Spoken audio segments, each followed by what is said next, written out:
anytime for you on social media at World Cafe. You can also download the World Cafe podcast, subscribe wherever you get your podcasts. Thank you so much to our affiliate stations across the country who bring you this show, including Northeast Public Radio in New York. We produce this show at WXPN at the University of Pennsylvania in Philadelphia. I'm Raina Duras. Thanks for listening to World Cafe from NPR. World Cafe is supported by the Doris Duke Foundation, which aims to support the well-being of people and the planet for a more creative, equitable, and sustainable future.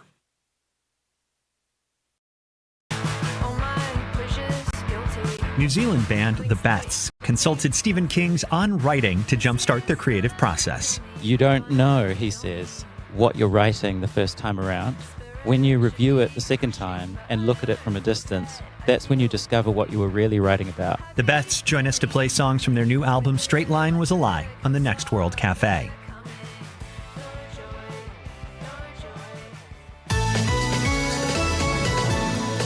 This forecast is underwritten by Blue Cross and Blue Shield of Mississippi. Smarter, better healthcare.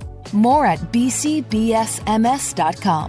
If you have some plans for the upcoming weekend, it's going to be a hot go of it statewide. Overall chances for wet weather remaining low.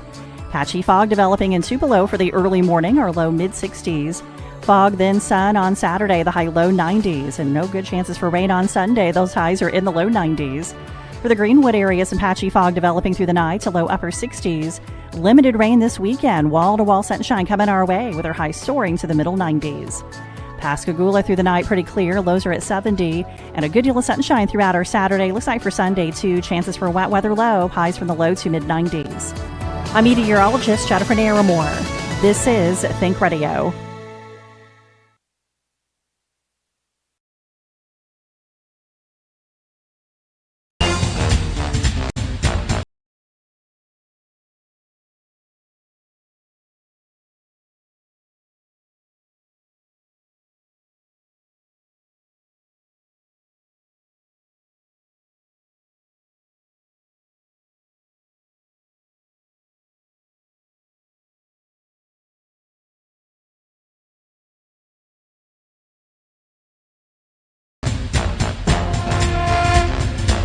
Good evening, ladies and gentlemen, and welcome to week 4 of Friday Night Under the Lights. It's been quite a Friday of high school football, and we're going to get you all those scores and all the interviews we've got set up. It's going to be a very interesting next 2 hours. Here are Russ and George. Thank you very much, Chris. And it is going to look, we've got, and thanks to Mike Peterson at Hattiesburg, we've got one of, I think, is the best stories in high school football so far this year. That's all I'm going to say right now, but the coach is going to be on.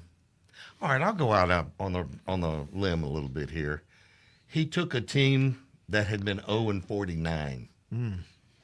I've been there. It's not a good feeling. It's not a good place to be, that's for sure. Well, and they're undefeated going into tonight. I don't know what they did tonight. I just got here, but I'm sure that you'll let me know. But that is a great story. And then hopefully we're going to talk with Jason Cook. A lot of people have been saying, well, you know, Park Place was in the MAIS and they were in the division with MRA. That wouldn't have been good. No, that wouldn't have been good at all. And so they decided to go independent. So I thought, well, you know, let's have Jason on the show and tell us what being independent means. Right. You know, who do you play? Mm-hmm. Do you play for a championship as an independent? I don't think we have an independent championship game that I'm aware of. No. So that's an interesting thing. But the story, oh, heck, I'll just go ahead. Salem High School. Mm-hmm. Do you know where Salem is? No, not off the top of my head. No, I don't. That's as hard to me as Walnut. Yeah. You know, and we found out where Walnut was last year. Yeah. But Salem High School is, and their head coach, William Frazier, is going to join us tonight. Well, you didn't tell me where it is. Oh, it's down around Tylertown. Okay. On Highway 27 down there. Yeah. I would not have known where Salem was. So, is John on yet? John Weaver? I think he was going to call Ty here in just a second. Okay, he's not on yet. Okay, let's go ahead and go over All some right. scores that we have right now. Yeah, let me give you some scores, and let me start with a really interesting game that Will was keeping us up to date on. You remember we talked about Brookhaven so much last week. Yes. They had that big win over Madison Huge, Central. yes. Well, they go to Macomb tonight. Uh-oh. And Macomb was undefeated too, and Macomb ends up winning. That's a 4A school, but Macomb wins 18-16 over Brookhaven. So that would probably classify a little bit of an upset. Brandon, who we've talked about also, really good football team, 7A here. They go to Clay Chalkville in Pinson, Alabama. Is that up around Muscle Shoals?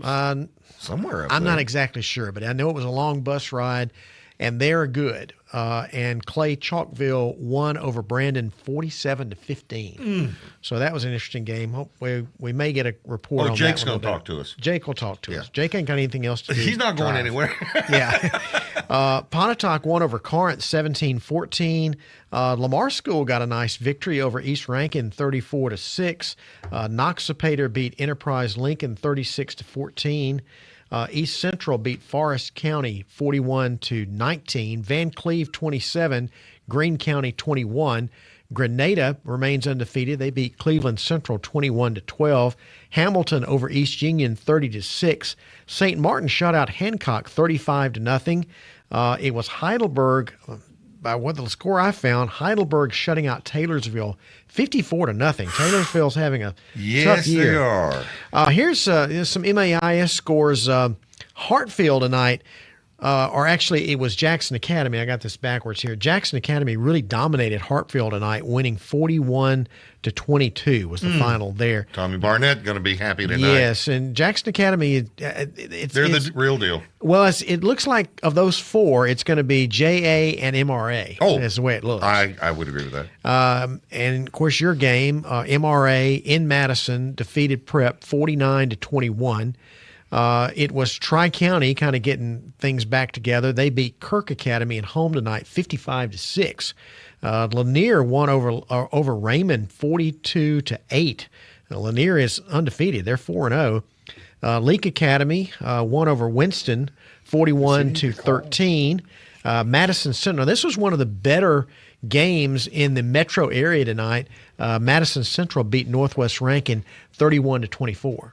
Ooh, good game. Good game. And that was pretty close throughout. Raleigh beat MAIS 44-14. Gaucher shut out Moss Point 39-0. Myrtle beat Vardaman 18-15. Germantown, and this is another good game. Germantown's kind of been up and down during the course of the season so far. Got a talented team.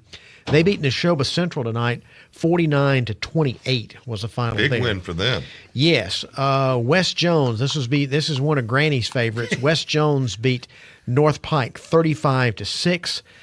It was Noxubee County beating Shannon 28-6. Park Lane, who's having a very good season, they're 4-0. They beat Bowling Green 42-0 was the final there. DeIberville over Pascagoula 35-14. Pass Christian shut out St. Stanislaus 56-0. Clinton at home tonight beat Pearl 27-13. The Pirates got an early lead. Clinton seemed like they rallied in the second half and won that game, as I say, by 14, 27-13. Who are those guys? Well, from what I've heard, and I just, a little conversation around town, defensively, they're really good. Yeah, that's what I heard. Now, they're real young on offense, right? And they make some mistakes, but their defense is pretty good. But they're sophomores on offense. Yes. Yeah, they're very young. And that's the thing. That's the thing about football, and I know people love points, but if you got a good defense, you can hang in there, and win some Defense games. wins championships. Well, that's right. And that's true. Offense puts them in the seats. Always been true, and it always will be true. That's right. Pisgah beat Puckett 26-6. Poplarville over Pearl River Central 49-14. Perry Central over Franklin County 28-10. Sacred Heart beat Resurrection 35-7. It was Newton County over Scott Central 21-13. Smithville beat Mantachie 28-22. South Haven over Whitehaven of Memphis 33-12. Tylertown edged Harrison Central 13-12.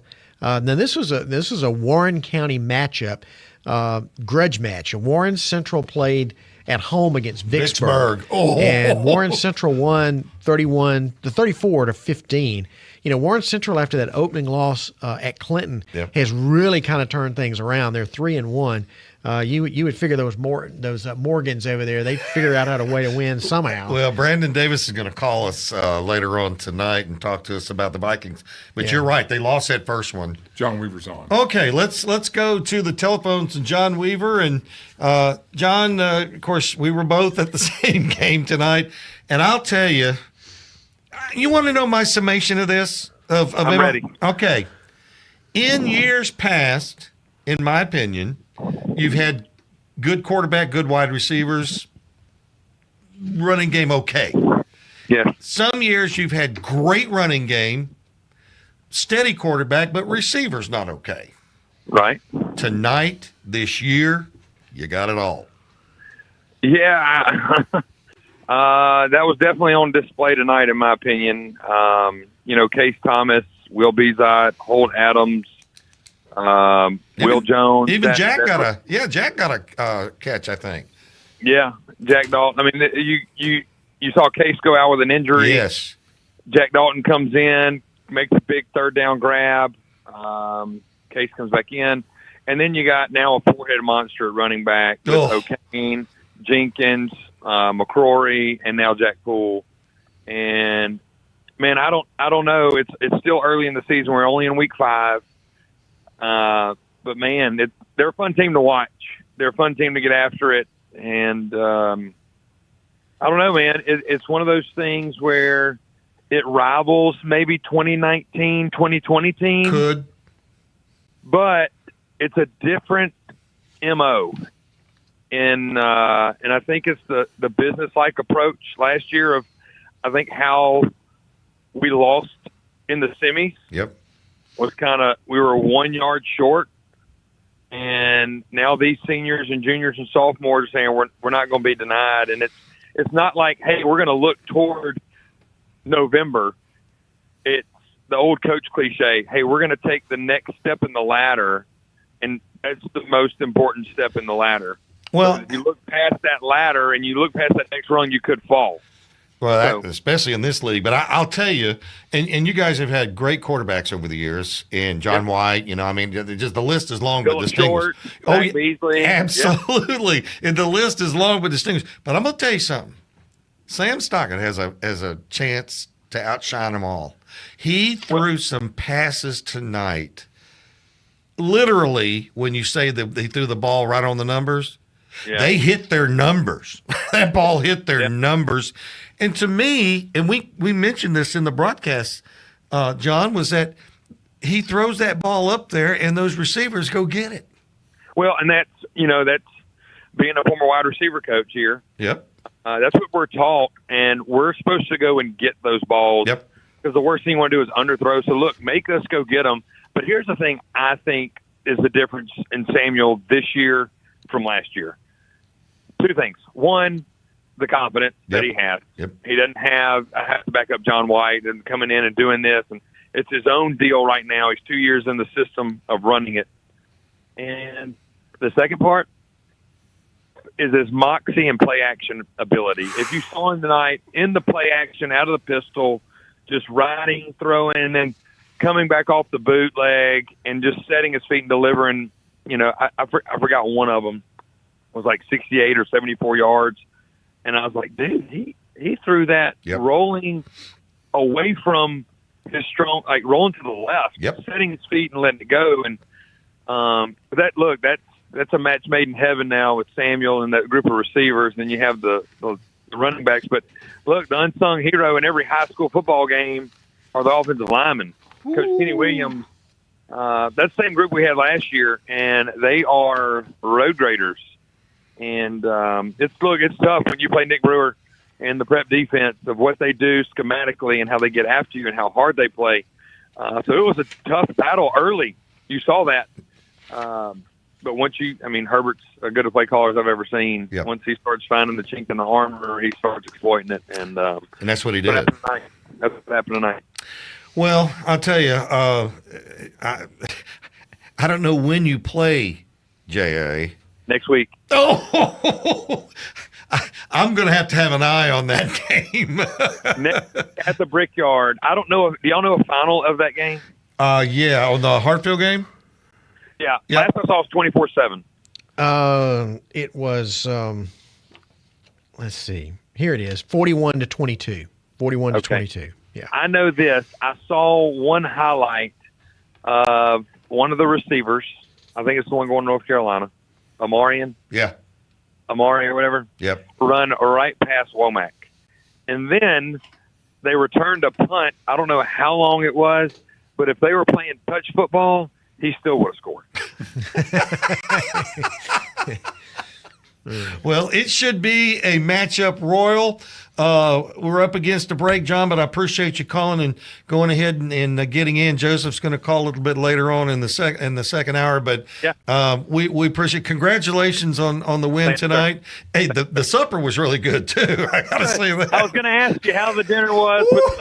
I don't know what else they brought. I told them to bring something special for you and your crew. There was some boom boom shrimp. There were some burgers, and then they said they were bringing some other stuff. As long as you're taken care of and you're in this press box, I'm going to take care of you. I know that because of what you do for high school athletics, and we appreciate you so much. Thank you, John. We appreciate you. Good luck next week. All righty. Thanks, sir. John Bye-bye. Weaver here from Madison Ridgeland Academy. Yeah, who won over Prep 49-21. But, Chris, I kind of feel left out, don't you? I didn't see him bringing any food back. No food that I saw. No. Not even a crumb. Where's our girl from the truck driver? I don't know. We have not heard from her. We haven't heard from her in a while. She's still driving a truck. Hey, we're going to be here till midnight tonight. You're listening and watching to Friday Night Under the Lights, made possible tonight by Cricket Wireless. Smile, your own Cricket. We'll be back.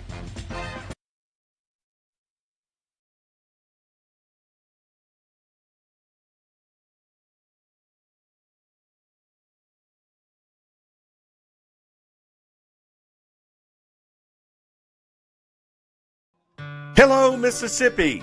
Did you know that the average student graduates college with $30,000 worth of debt? That amount of debt can delay major life milestones, including getting married, buying a home, and starting a family. But don't worry, we've got some good news for you tonight. College Savings Mississippi and Treasurer David McRae can help you reduce or eliminate that debt. Their plans are flexible and affordable. Start saving for as little as $25 today. Visit treasury.ms.gov/college savings to learn more. Commercial roofing, reliable and durable solutions for your business. Residential roofing, protecting your home with quality craftsmanship. Metal walls, custom designs for a modern look. Emergency services. Rapid response to protect your property. After a recent hailstorm, I needed a total roof replacement. I chose Malone Roofing for the job, and my new roof looks great. Contact us today for a free inspection. Visit www.ecmalone.com or call 1-833-7-MALONE.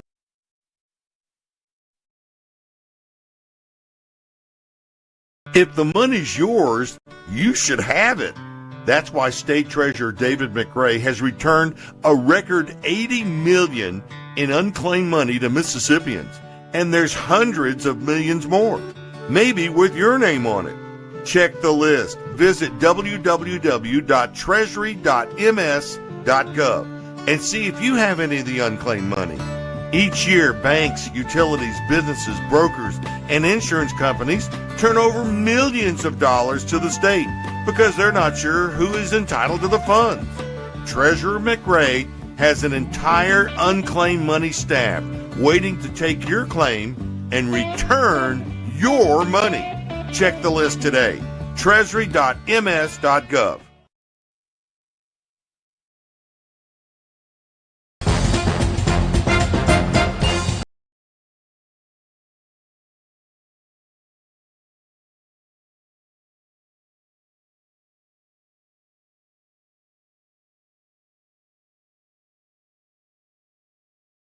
Under the Lights, made possible tonight by Malone Roofing. These guys are more than just roofers. They're a part of your community. And we have Well, we've been talking about JA already. Everybody's talking about JA, and our next guest loves to talk about JA. Tommy Barnett, step in here. Hello, Russ. How are you, sir? Well, not as good as you. All right, so next week, y'all play, was it Green Bay or somebody like that? Yeah, that's what it feels like. I think a lot of eyes in the state of Mississippi will be on Sheffield Drive next Friday night. Yes, they will be, and with good reason. Now, you're playing a Hartfield team tonight, defending champion. I thought, now, Tommy, correct me if I'm wrong, but I thought this was your first real big test of the season. There's no question about it, Russ. And really, first quarter, you could kind of tell that. Kind of got hit in the mouth a couple of times and really just kind of sleptwalked through the first quarter. But, once everything kind of settled down, then guys got their feet in the ground, and Jay just exploded in the second and third quarter. Of course, side note, Braylon Womack is special. Yeah, he is. Kid looks like he's jogging, and just very special player, but they needed about 4 Braylon Womacks tonight. Jay was really dialed in offensively and defensively. Jaden Hollins, I think he's only a sophomore, had a 75-yard touchdown reception and an 83-yard punt return for a touchdown. And then on the defensive side, T.J. White, the Tennessee commit, really that second, third quarter, he was just a one-man wrecking crew. Tommy, who's quarterbacking this team this year? Well, it's kind of been 2 quarterbacks. Joseph Walker, the kid from Clinton, he's getting the majority of the reps, but you've also got Pruitt James that came in and spelled him for a drive. He caught some cramps. It was very hot and humid tonight, as you well know. But Pruitt did a great job, and the drive that he came in led him to a touchdown. So really, you've got 2 guys with experience playing football. They can sling it around the yard and can also beat you with their legs. Obviously, last year, Hartfield was in the state championship game. This is a different JA team than you had last year, and it's a different Hartfield team than there was last year, correct? It really is, and the thing is, Hartfield still has athletes galore, but, my goodness, when you lose 3 guys on your defensive front, not just college football talent, D1 talent, you just don't replace that. And like you and I were talking earlier this week, Jackson Prep's going through a rough year this year, but my goodness, when you lose all that talent and that much senior leadership, you're going to have a year where you're going to have to rebuild a little bit. Yep. But a big win tonight for the Raiders, and like I said, now it's game on next week. I honestly believe, naturally, whoever wins that game will be the 1 seed in the 4A playoffs. Oh, there's no doubt about that. And I can tell you right now, you don't have enough seats over there for that game next week. So if it were me, I'd be up there in that building catching those point afters and watching a heck of a football game. So, but we might have to put the people on the rooftop of the admin building. Well, congratulations on the win, Tommy. I know that this is an exciting season for you, and we wish you guys well. And I'll see you in a couple weeks. What do you got next week? What's that? What do you got next week? Next week's MRA. Oh, okay. So we will talk with you and John Reaver next week. All right, buddy. Thanks, man. Thank you, guys. All right. Bye-bye. Ty Boyles? Ty, they're not dancing in the street in Crystal Springs tonight. No, they're not, Russ. Where is the offense on this Crystal Springs Tiger team? We are very young this year. I looked at the roster earlier this week, and we only have 4 seniors on this year's squad. Everybody else is freshmen, sophomores, and juniors. Well, and we were just talking, you heard Tommy Barnett talking about, Prep's having a rebuilding year. There's a lot of teams that have to rebuild, especially when you graduate as many seniors as Crystal Springs did last year, and Prep does. Yeah. You can't just walk out there and perform like you're a senior if you're a sophomore, can you? That's right. Yep.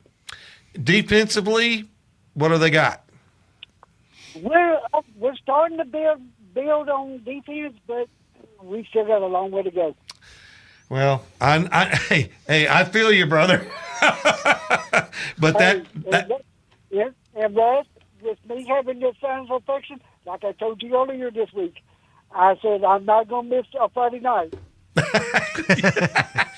Well, go ahead. We had no doubt about that. We had no doubt about that. Go ahead and take us out. Go! Welcome aboard! Do the Illinois! Thanks, Ty. We've got a new caller, Russ. Good. He is going to talk about the Ocean Springs Picayune game. And Okay. here's Josh. Hey, Josh, you called us a couple times last year, didn't you? Is Josh with us?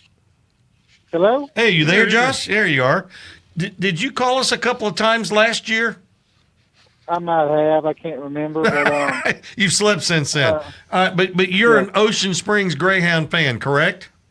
no, I'm from Laurel. I'm a Northeast Jones fan, but I went to the Ocean Springs Picayune game tonight because I thought it'd be a really great game, and it was. We were entertained.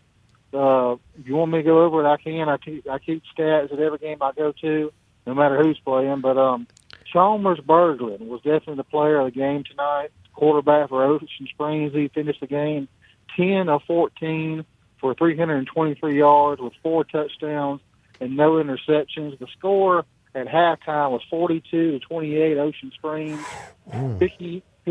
Picayune got the ball to start the third quarter, drove down to the inside the 5-yard line and fumbled. Ocean Springs recovered on the 1-yard line, and the next play was a 99-yard touchdown pass. Oh, my And, goodness. Sherroyd Whitehead caught the pass. He ended up with 2 catches for 131 yards and a touchdown. Ocean Springs had 47 plays for 543 yards tonight. That's over 10 yards a play. Had 323 passing and 220 rushing. Picayune played well tonight. They just couldn't stop them. Played well on offense, I should say. But, Xavier Dennis, their number 9, they're a really great running back, had 22 carries for 169 yards and 3 touchdowns. And, Picayune's never been known to pass the ball a lot, but they were efficient tonight. They went 5 of 6 for 92 yards. Their quarterback's name is Cole Robertson. They had as an offense, they had 53 plays for 450 yards. Neither team threw an interception tonight. It was a really, really great offensive game. Ocean Springs won 56-42. But, we all know that I think Tupelo is the class of 7A. Yes. But Ocean Springs is really, really good. They proved it tonight because Picayune is not a bad team. They're still really good. Well, and they played up too, Josh. I mean, they're what, a 5A? Yeah, they played up, right. Yeah. Yeah, well, and they just, got outclassed by a better team tonight. And Ocean Springs also recovered 2 onside kicks tonight. They went for 3 onside kicks, recovered 2 of them. Picayune looked like they were deer in the headlights, like they had no idea what was happening to them. But it was a really great game. Glad I went to it. And what station are you guys on in the Hattiesburg area? Oh, goodness. You know what? They normally put that up here in front of me. It's on the FNUTL website. They'll have all. Do you have it, George? Yes, George has got it. Hang on a second. I'm not sure what Hattiesburg would be. Biloxi, maybe? Yeah, 90.3 FM. Yeah. Okay, well, thank you, sir. And this is Russ Robinson I'm speaking to, right? Yes, it is. Yes, it is. Okay. Right. Well, I'm also a football referee. I have the East Marion game next week. Did they win tonight? Yes, they beat Crystal Springs 38-0. Okay, well, all right then. Well, I'll call you guys next week from East Marion. Good. And the Ocean Springs Greyhounds were very impressive tonight. And I don't know his first name, but Waltman, number 22, the running back, had averaged over 10 yards a carry, had 11 carries for 113 yards, 92 touchdowns. The offense was so efficient tonight. And Berglund, the Ocean Springs quarterback, only completed 1 pass the second half, and that was a 99-yard touchdown. And That's all you need. That's all you need. And that kind of took the wind out of the sails. Boy, you're not kidding. You know, Hey, Josh, you've done a great job. Go ahead. Well, I appreciate it. When a team like Picayune gets behind, runs the ball 90% of their plays or more, it's hard to come back. Yeah, you're exactly right, Josh. You're exactly right. Hey, man, call us next week after the East Marion game. I will. Thank you. Thank you, Josh. Oh, wow, man. Can you look? Ocean Springs is a real deal.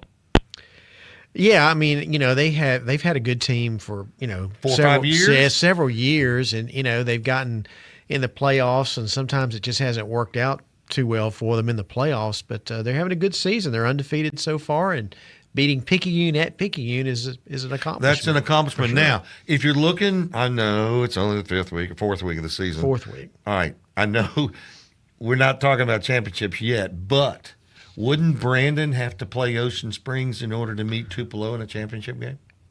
I would think so, yeah. Woo. But I mean, that's a long, it's a long way down. It's the only road. 11 weeks. It's longer 3 than that. months. Longer than that. Well, look, we're also, don't forget tonight at 11:30, we're going to talk with J.C. Fox about the Crazy Eights. And I think Barry Caston's also going to be here. I just got a note from him. But they'll have the scores and everything on the Crazy Eights, kind of set up that scenario for you so that you'll know what's going on with 8-man football. They'll have a championship game here in Jackson. So we want to make sure that everybody knows about that. Then don't forget, we're going to talk to 2 coaches tonight.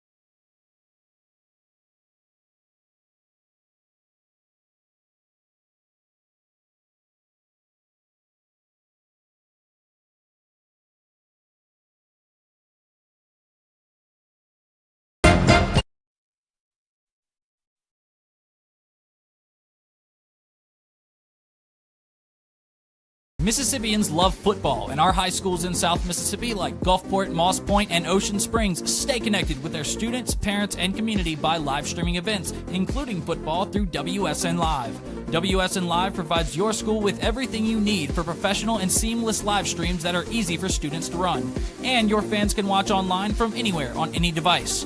With WSN Live, your school gets the right gear, a rock-solid network, and game-time tech support. Learn more at WSNLive.com. Hello, Mississippi.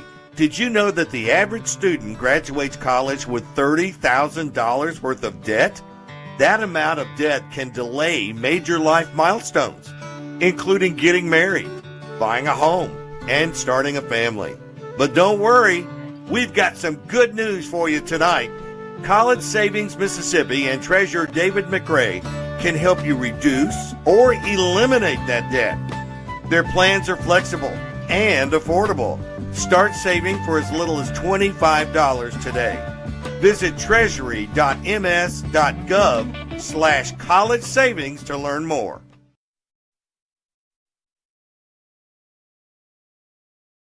At Mississippi Public Broadcasting, we tell local stories that matter. Educational and entertaining television, radio, news, and podcasts. We have something for everyone. So tune in and enjoy all we have to offer. Every day, MPB. Your stories, our mission.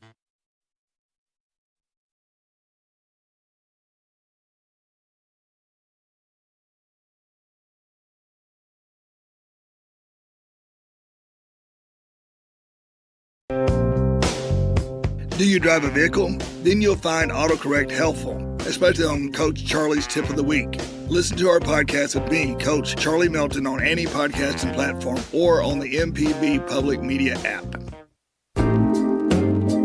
This is MPB Think Radio. Mississippi is our mission.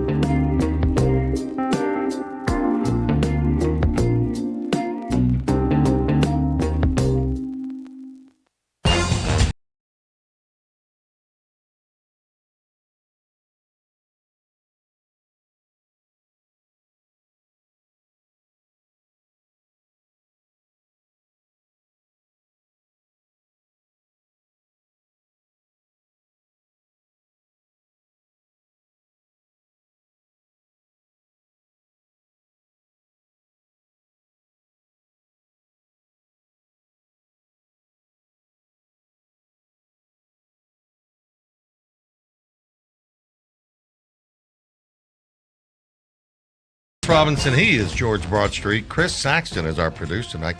Kevin Farrell's back behind us in the MPB.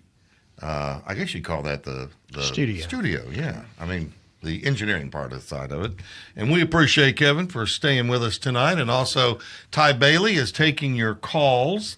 Speaking of calls, we're going to talk with Tommy Upton. And then George is got some scores he's working on right now. A real barn burner in Brookhaven tonight. We'll get to that here in just a little bit. But let's bring Tommy Upton in. And Tommy, I know in following Picayune all these years that they love playing up. In other words, in this what we call preseason, they don't mind playing 7-8 teams because they feel like it makes them a better team, right? No doubt about it, Russ. That's kind of our MO for the last 15 years, right? As we run the gauntlet down here, 7A on the in the South on the coast, and I tell you what, hats off to Ocean Springs. They are everything you've heard of and more. But don't take anything away from Picayune. Josh gave a really good update right before the break, and he gave some yardage for Ocean Springs. But it was two really good football teams, Russ, going back and forth in the first half. I'll just give you just a quick scenario. Okay. Ocean Springs gets the first kickoff. They have two 30-yard pass plays back-to-back and then a 6-yard run, and they're in the end zone in less than a minute. Ooh. Picayune gets the ball back, goes about 10 plays, and scores and answers. And then Ocean Springs scores again on about 4 plays. Picayune runs the ensuing kickoff back 80 yards for a touchdown. So it's just back and forth.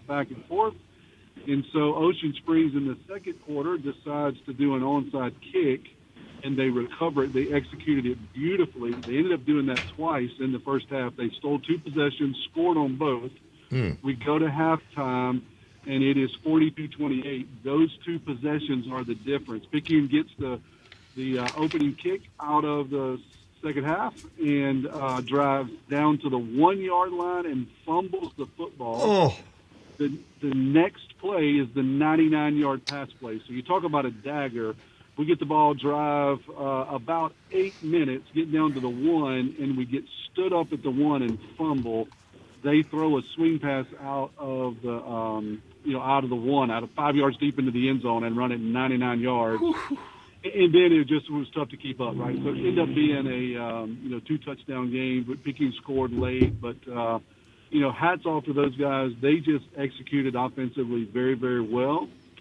Don't take anything away from Picayune. We went toe-to-toe, with them most of the night. So, yeah, we learned from these things. We played a really good 7A team, and we'll be the better for it here in about 2 months. Tommy, don't you feel like the day and age of a high school team, running the table and being undefeated when they get to the championship game, those are hard to come by? Don't see that happening a whole lot. We talk about a lot in the college ranks, right? With the portal, you just probably not going to see that era anymore. And I think it's more and more that you're seeing that in the high school ranks. Especially a lot more teams are playing these really, really tough preseason schedules, and you just don't see that a lot. Occasionally you'll have a team that'll run the table, but I think more and more you're going to see a 1-loss, 2-loss team that it's kind of been through the fire, if you will, preseason. They get into the region play and get into the playoffs, and they're kind of battle-tested. And that's what Picayune wants here, right? They want to be battle-tested. They don't want to get down to the end and say, man, I sure wish we'd have played this one or that one, or I sure wish we had this experience, right? Yeah. Well, when are you going to get into region play? So we got 2 more weeks, right? So we've got 1 more out-of-region play next week. We take on in-county rival Poplarville, who beat another in-county rival, Pearl River Central, tonight. But we take them on next week, travel up there and play them. Ty Keys, really, really good running back for Poplarville. So that should be a good one, right? He ran for over 500-something yards last week. On like two carries, he had 500 yards, right? So that should be a good ball game, right? We should be out of there by, I would say, 7:45, 7:50, 2 running teams. And running clock. So but no running clock. We'll see on that one. But, yeah, it should be another good one, and then we'll get into region play after that. All right, Tommy. Thanks for giving us the update tonight, and have a good weekend, and we'll talk to you next week, my friend. All right, thanks, guys. All righty. let's go to Jared Schatz. Jared, George made this comment a moment ago, and I agree with him. This Germantown team is a pretty good football team. Well, Russ, it really depends on what moment we're talking about. They really have the capabilities of being a really, really good football team, but really defensively, it's always an adventure. I don't think that I don't think Six Flags could offer a roller coaster ride like we've been on this year. Well, that's putting it about as good as it can happen. But tonight, apparently, the roller coaster was high. Well, the roller coaster got going in the second quarter. Actually, Neshoba took the opening drive and scored, I think, went about 55 yards on that opening drive and went up 7-0. And we answered on the ensuing kickoff with a kickoff return. Bryce Johnson, young man who's going to be a star at Germantown, takes it to the house. Neshoba was able to answer again. So it was 14-all at the end of the first quarter. And then Germantown got the defense to settle down. The offense has been really good all year. I mean, besides a few drives at Northwest Rankin to start the year, they've been really consistent, putting up big yardage. King White leading the way. I know we've discussed him on this show. Y'all remember him from his days over at Madison, St. Joe. Yep. Yeah, just a really good quarterback and a lot of weapons, a lot of seniors on the offense. And I'm telling you, if this defense can just settle down and play good football, they're going to be in good shape. They were able to do that. They shut Neshoba Central out in the second quarter, shut them out in the third, and actually had a hot clock going into the second half. So they win the ball game 49-28. And Coach Mitchell echoed the same thing. He said, look, we've got a tremendous team, especially offensively. If we can just play consistently on defense, that is going to be what makes or breaks this team and really takes them in, far in district play and into the playoffs, or it could be one that could really be aggravating. You can outscore people, but you've got to get those crucial stops, and that's kind of what's alleviated this defense the last couple of years. And something else to watch, they had a couple of starters go down with injuries tonight. Keyshawn Coleman, the Tulane commit, he's been tremendous this year. Young man that very proud Tulane commit, wears those powder blue gloves when he goes out there to catch footballs. And we also lost a defensive back in the backfield. Mike Johnson's been tremendous, a transfer over from Vicksburg. Both of those guys went out with injuries. Not sure how severe they are, but at that point, Coach Mitchell and crew put the backups in and trying to get ready for Pearl next week, because that will be our final tune-up game before we get into the gauntlet of District 2, 7A. Yeah, and that's going to be a tough tune, because they're coming off a loss tonight at Clinton, so they're going to be kind of a salty group. Very quickly, Jared, I've talked with you this afternoon. I've talked with Chris. Your show is so good that a lot of people wanting to know where to get it, etc. And we're setting it up to where we're going to run your show on FNUTL.com.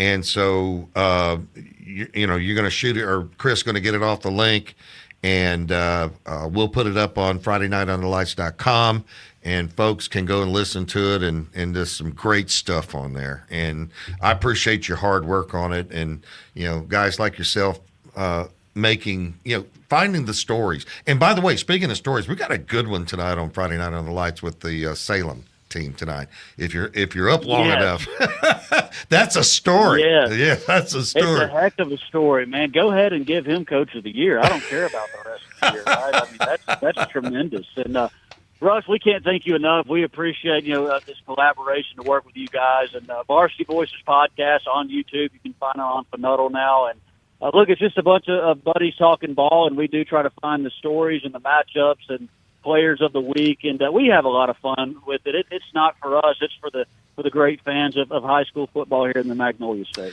Good enough, Jared. Thank you so much, my man. We will talk with you next week. Thanks, Russ. We'll talk to you next Friday night. All righty, bud. All right. Just a reminder there that was Germantown beating Neshoba Central. Final was 49-28. Yeah, and that Neshoba Central has a good program over there. That's a big win. Yep. All right.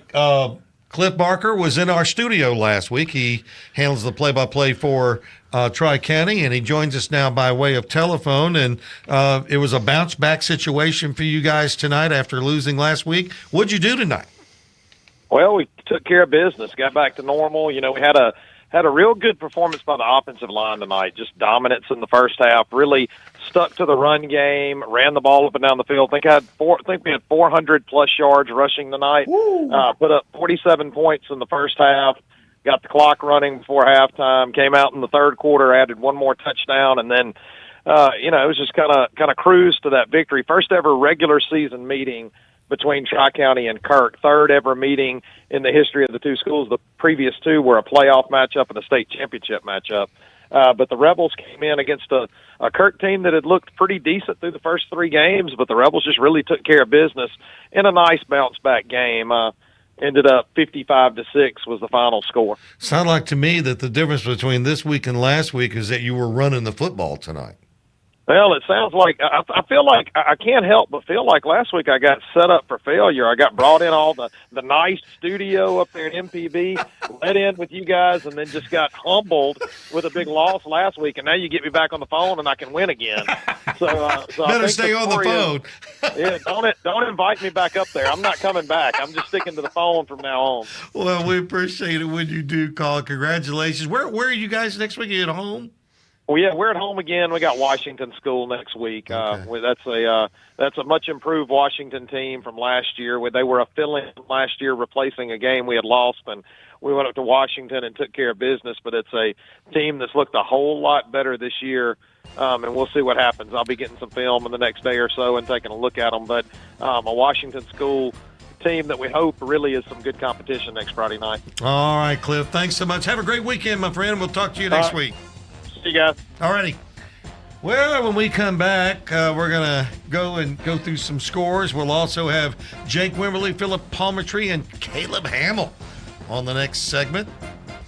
And certainly hope that you're enjoying Friday night Under the Lights statewide on MPB Think Radio. We'll be back.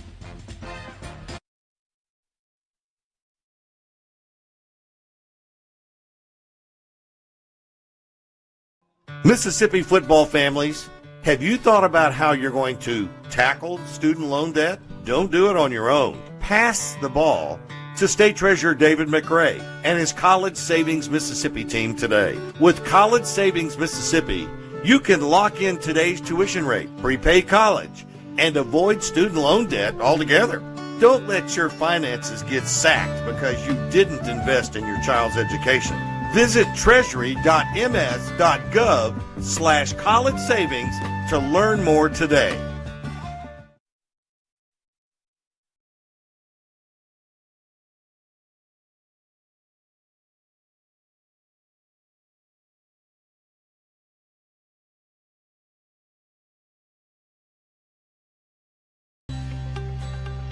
Commercial roofing, reliable and durable solutions for your business. Residential roofing, protecting your home with quality craftsmanship. Metal walls, custom designs for a modern look. Emergency services, rapid response to protect your property. After a recent hailstorm, I needed a total roof replacement. I chose Malone Roofing for the job, and my new roof looks great. Contact us today for a free inspection. Visit www.ecmalone.com or call 1-833-7-MALONE.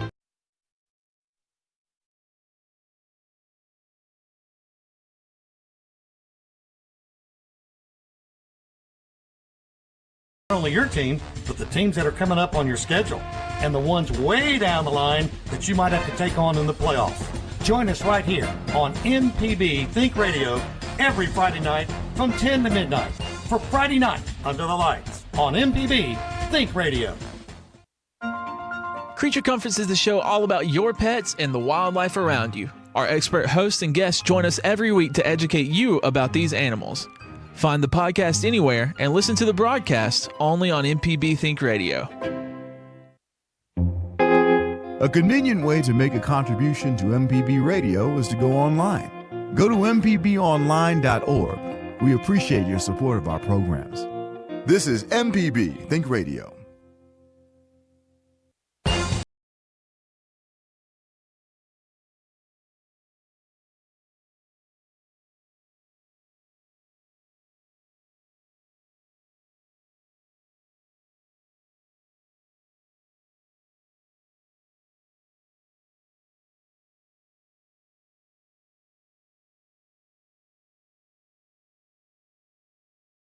Lights, Russ Robinson along with George Broadstreet, and Chris Saxon producing tonight. Ty Bailey making the calls tonight for us. And Kevin Farrell from MPB. J.C. Fox just walked in. He'll have the Crazy Eights report tonight. He was over at Benton Academy. And by the way, Ray Coleman sent me a text that said, call him back now. I think he's awake now. How can he go to sleep? I know. How can you go to sleep after winning a game like Clinton did? Well, anyway, what you got score-wise before All right, we go back? let me give you a few we've not given you. Mitt County beat Mount Olive 56-8. Lord Star over Boca Chica, and that was the Possum Bowl. That's the Possum Bowl. Lord Star won 35-7. Ooh. And let's see, Macomb, in a mild upset, beat Brookhaven 18-16. Let me see. Let me give you some more that we've not given earlier. Lafayette beat Lewisburg 31-20. Northeast Jones over Lawrence County 41-7. Baldwin beat Mooreville 19-9. We did mention this one, but Ocean Springs beat Picayune in a game of some significance, 56-42. South Pontotoc 41, Okolona 19. Petal, now this was a good game. Speaking of good games, Petal edged Gulfport after trailing for a good bit of the game, 25-24. Petal won that game at Gulfport. You know we'll hear from Harold tonight. I would not doubt it. Provine got a win. They beat Jim Hill 21-2. And Summerall beat West Marion 41-21. And let me give you this one more. This was another good game in Oxford tonight. Tupelo prevails. There was a struggle. It was a good game, but Tupelo beat Oxford 20-13. Ooh. At Oxford. Ooh. Well, one man that has seen Tupelo up close and personal is Jake Wimberly. And here he is. Jake, how's that ride going? Oh, Russ, it's fair to middling over here. How are you? Oh, we're doing good tonight. That's a long way to go for a football game. It is. And, we're going to actually stay over here, Russ, and, kind of spend the weekend. So we just decided to call it a little mini vacation. Well, that's great. That's great. Well, now, we mentioned that Ocean Springs score a moment ago. They beat Picayune tonight. And you guys were – you and I talked at the beginning of the season, before the season started, and you were just talking about how difficult this preseason schedule was going to be for you guys. How healthy are the Bulldogs right now? They're definitely missing some players. Tyson Robinson is out with injury, and of course they've got a couple of other big players that they should hope to get back over the next week or two. But there's some young guys that are trying to grow up, and Russ, they're trying to replace some players from last year. Still trying to look for a couple wide receivers to replace Jay McQueen and Quincy Phillips. So. Clay Chalkville, a very, very good football team here in the state of Alabama. They've won 4 state championships in 6A. They'll compete for it again this year. And, of course, as you well know, that 6A here is equivalent to our 7A here in Mississippi. And, Brandon hung in there for a while, but just, mistakes really kind of did them in. An interception when they were down by only 3 points that, basically cost them a score, and then they had a snafu on the ensuing kickoff. So the kind of mistakes they made tonight, and Clay Chalkville was just a very well put together football team, hit the gas and ran away with it 47-15. There were a lot of folks who were talking about your running game before the season started because you got a pretty good running back there. What'd he do tonight, or was he out? He's out. He's going to try to get back next week. Tyson Robinson, who you're referring to, yes. An All-American for 2027. He's been out since basically the end of the Tupelo game. So he has not played a lot of football. He's had, an upper leg injury, and he's nursing that. But hope to get him back over the next couple of weeks, and that will definitely help this offense produce just a little bit.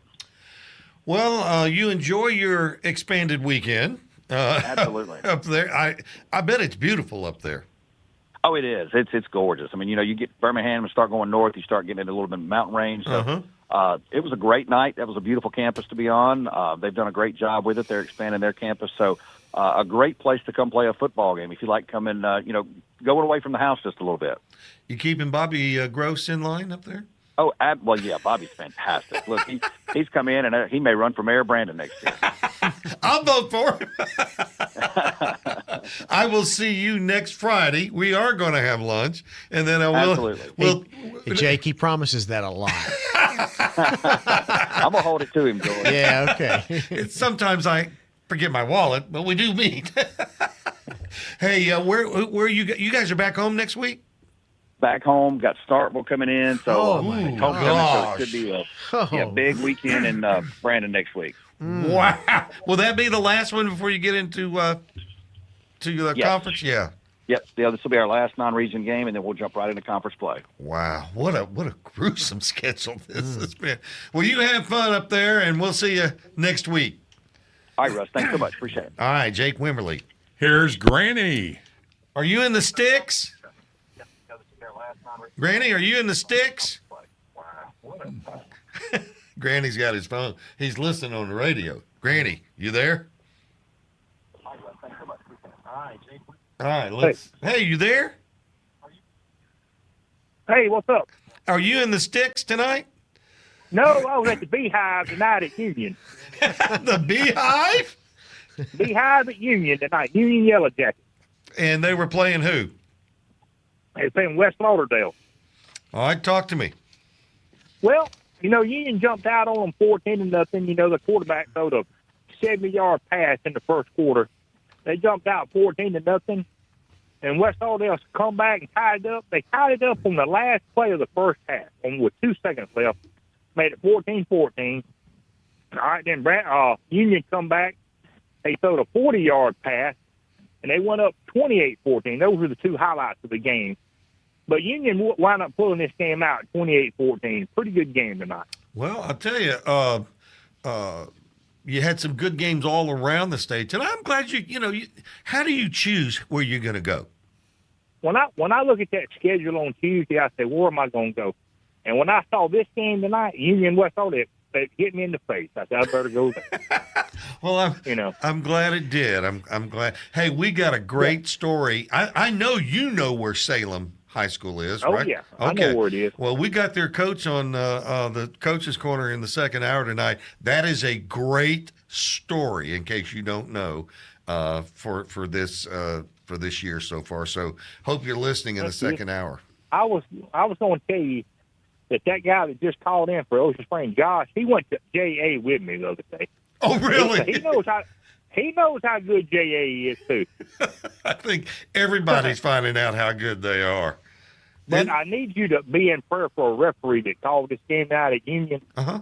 I think he got run over by some of these players. I think he broke his leg.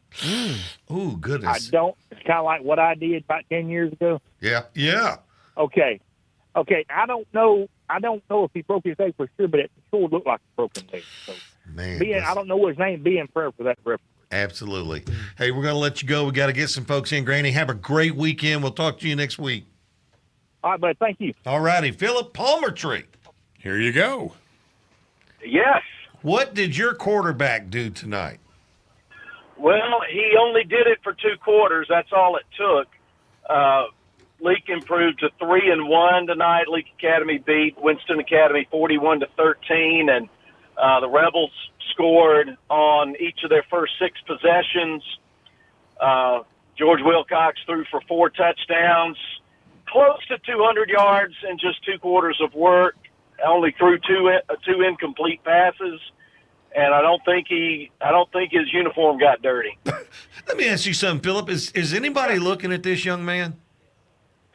Yes, I know he's gotten a lot of JUCO interest. I'm a little murky about 4-year school interest in him, but it's interesting. Tonight I had Coach Rocky Felker working with me in the booth, and it was the first time Rocky had seen George, and he was really impressed with the arm, the accuracy.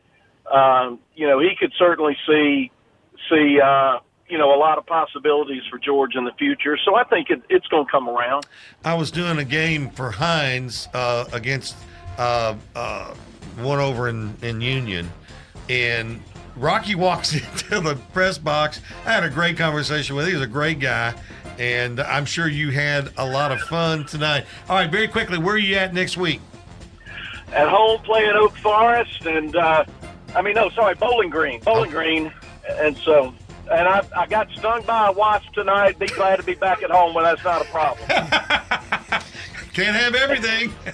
Hey, y'all are eating soft shell crabs up there at MRA's restaurant. Yeah. We didn't get any. He did. He ate them all. I feel like I've been to the coast tonight. Thanks, Philip. We appreciate you, brother. All right. Yeah, appreciate y'all. All right, we're going to take a time out here. Tonight's show being made possible by David McRae and his college savings program. We'll be back. I'm Patrick Sansone. On the new show, The Baroque Down Palace, you'll hear me break down the orchestral elements of the songs you know from all the names you love. The Baroque Down Palace, Saturdays at 6 p.m. on MPB Think Radio.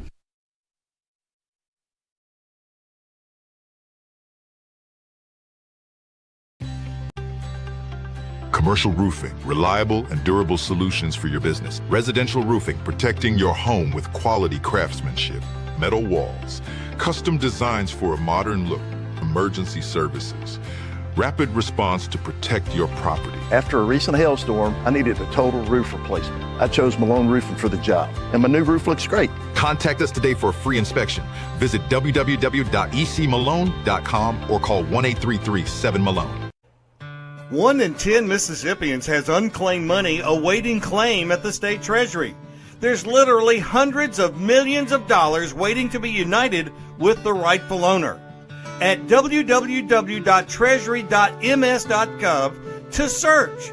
You'll see your name and stake your claim by following these instructions. You'll be asked for some basic ID like a copy of your license or a government-issued ID, then hit send. Treasurer David McRae has a dedicated unclaimed money team awaiting your claim, ready to return your money. Don't wait. Look for your name and stake your claim today. www.treasury.ms.gov.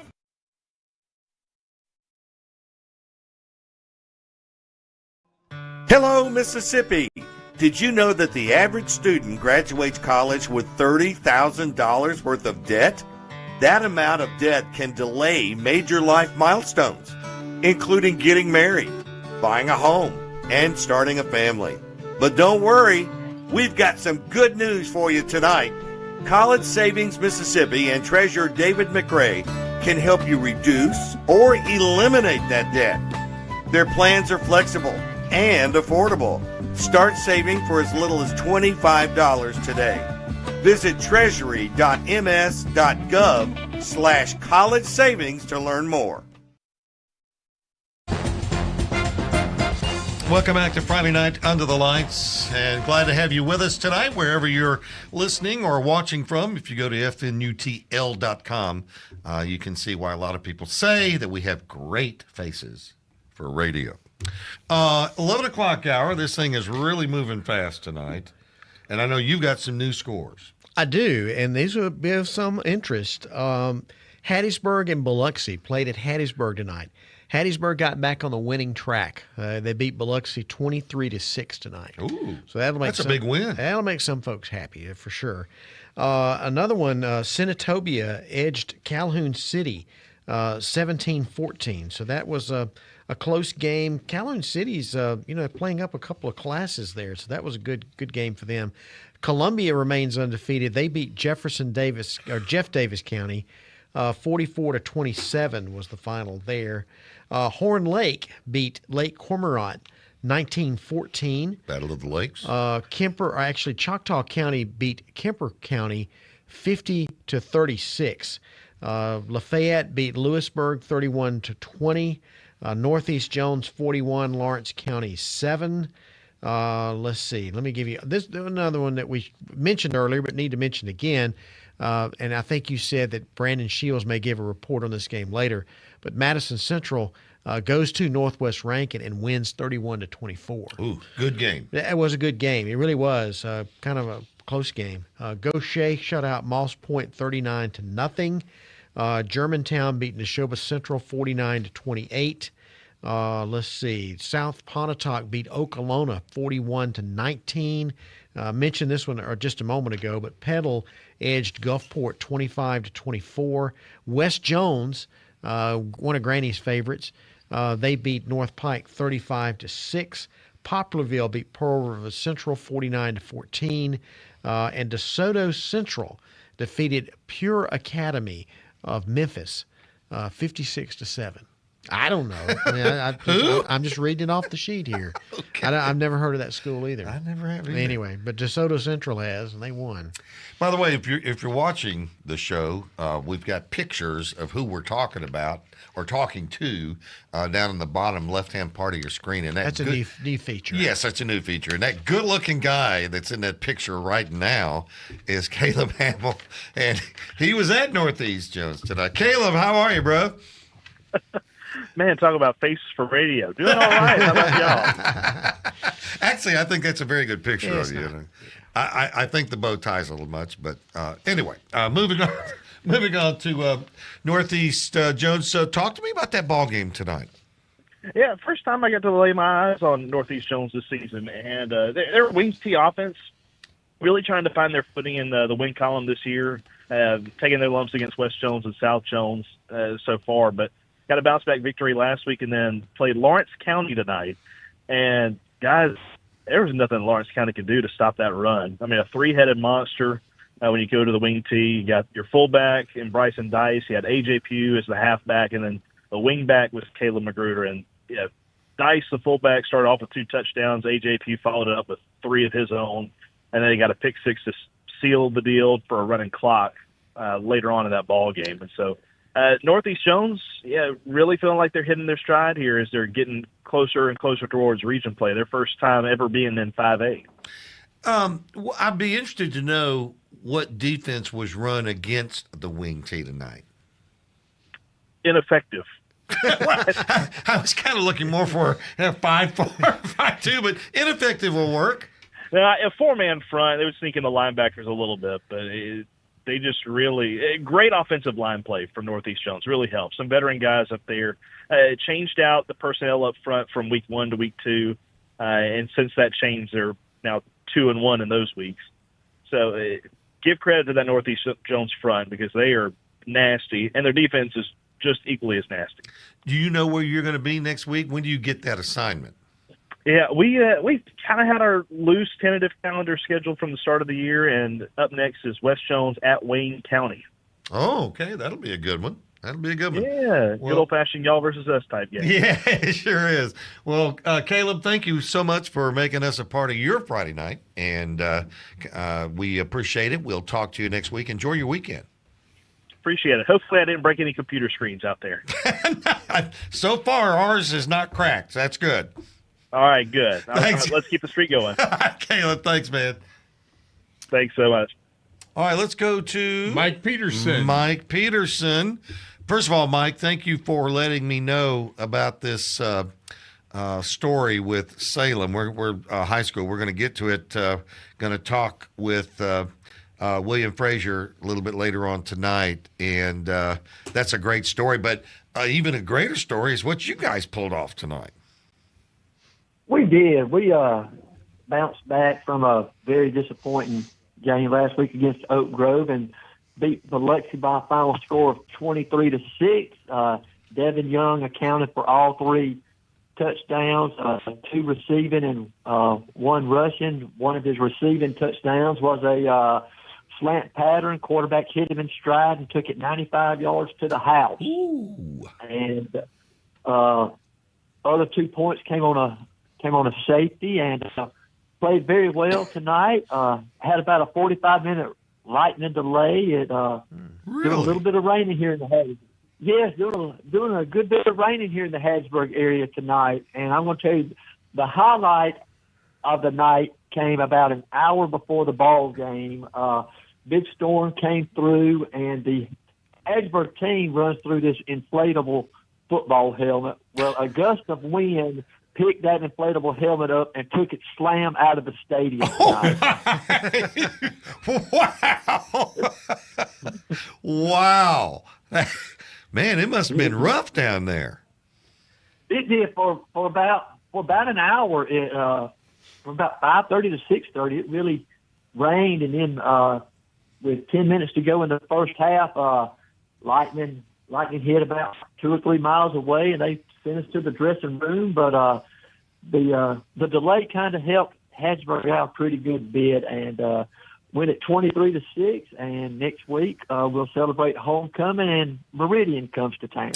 So if you're driving around on 49 tonight, be careful because there could be an inflatable helmet that goes across the street.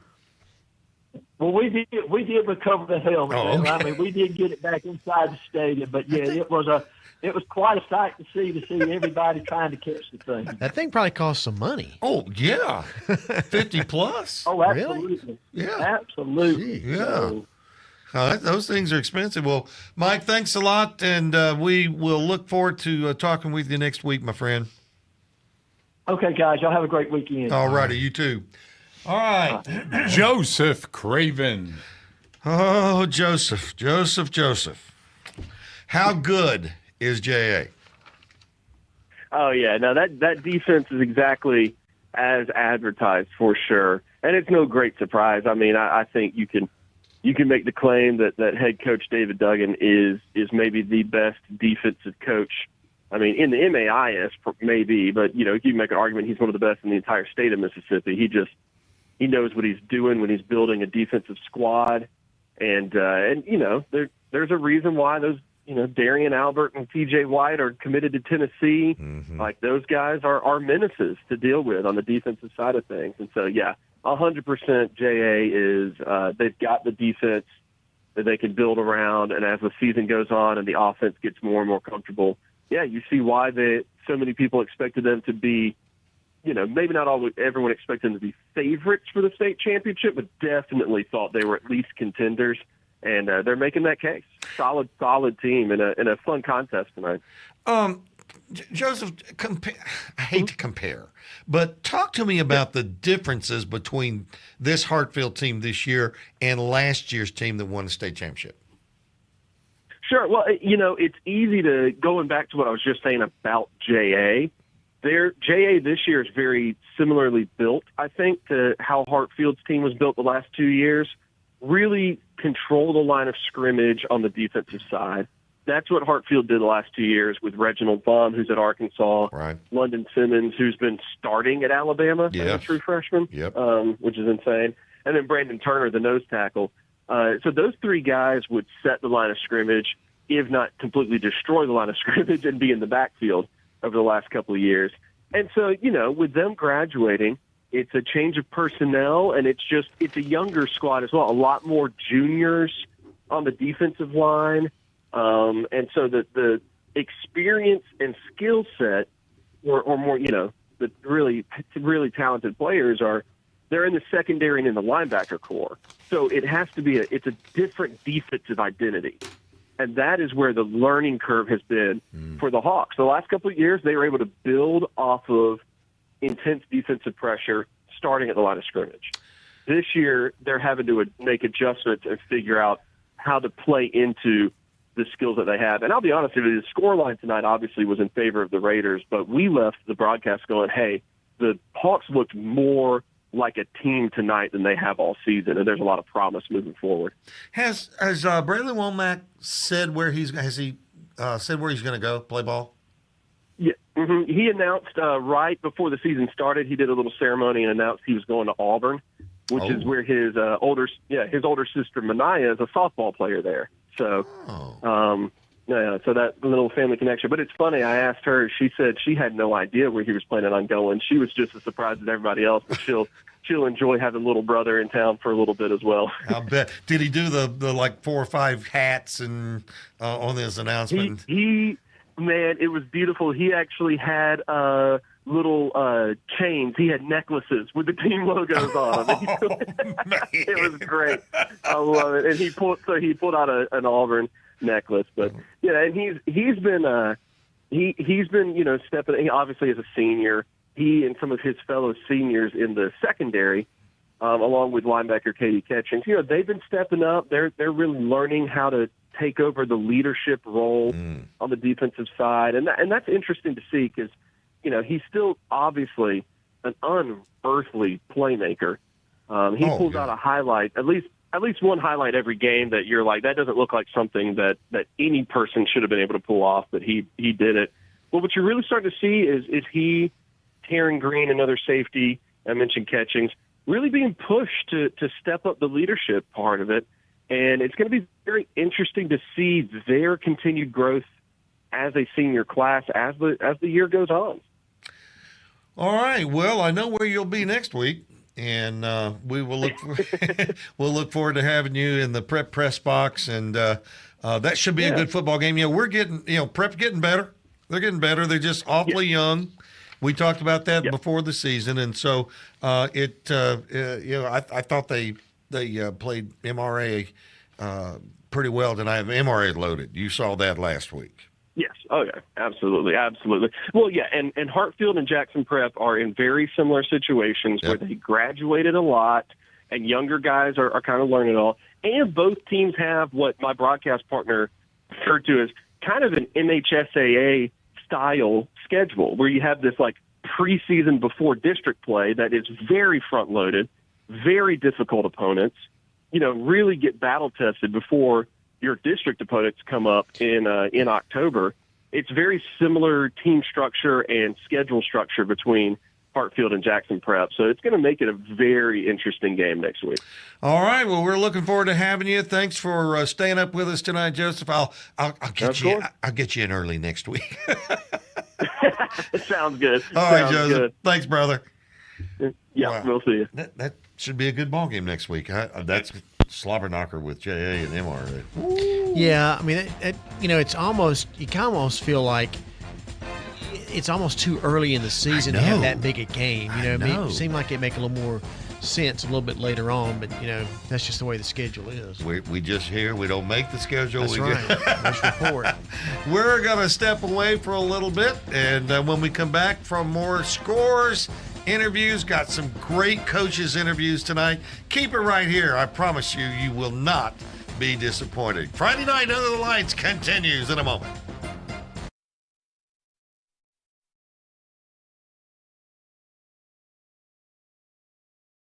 Trusted by homeowners and businesses across the Southeast. Commercial roofing, reliable and durable solutions for your business. Residential roofing, protecting your home with quality craftsmanship. Metal walls, custom designs for a modern look.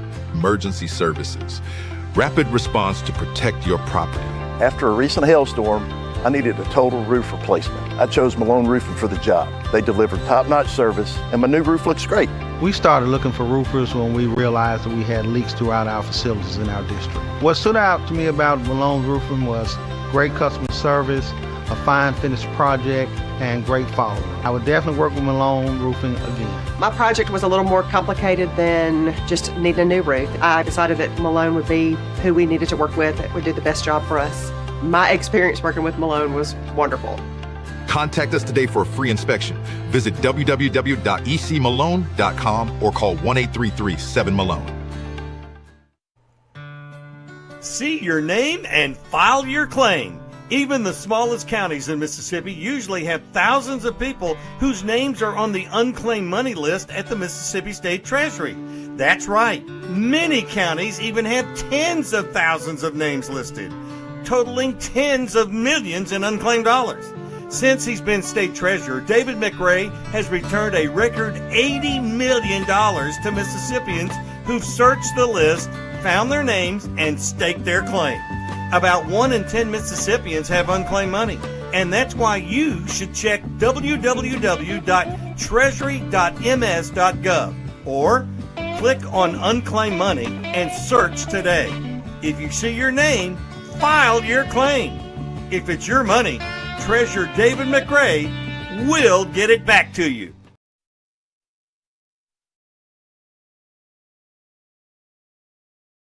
Mississippians love football, and our high schools in South Mississippi like Gulfport, Moss Point, and Ocean Springs stay connected with their students, parents, and community by live streaming events, including football through WSN Live. WSN Live provides your school with everything you need for professional and seamless live streams that are easy for students to run. And your fans can watch online from anywhere on any device. With WSN Live, your school gets the right gear, a rock-solid network, and game-time tech support. Learn more at WSNLive.com.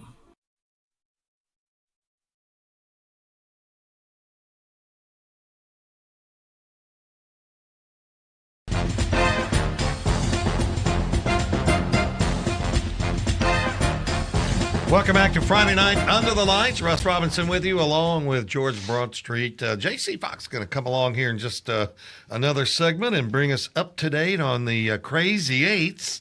Brandon Shields is going to be along, and then we got a special story about Salem High School. But now I want to talk. We mentioned at the top of the show that Park Place, who's really got it kind of going down there. They got a new stadium situation, and anyway, they're playing an independent schedule this year, and a lot of people don't know what that is, including me. So I said, well, I'm going to go straight to the source on this, and Jason Cook is the head coach over there, and joins us now. Jason, how you doing tonight?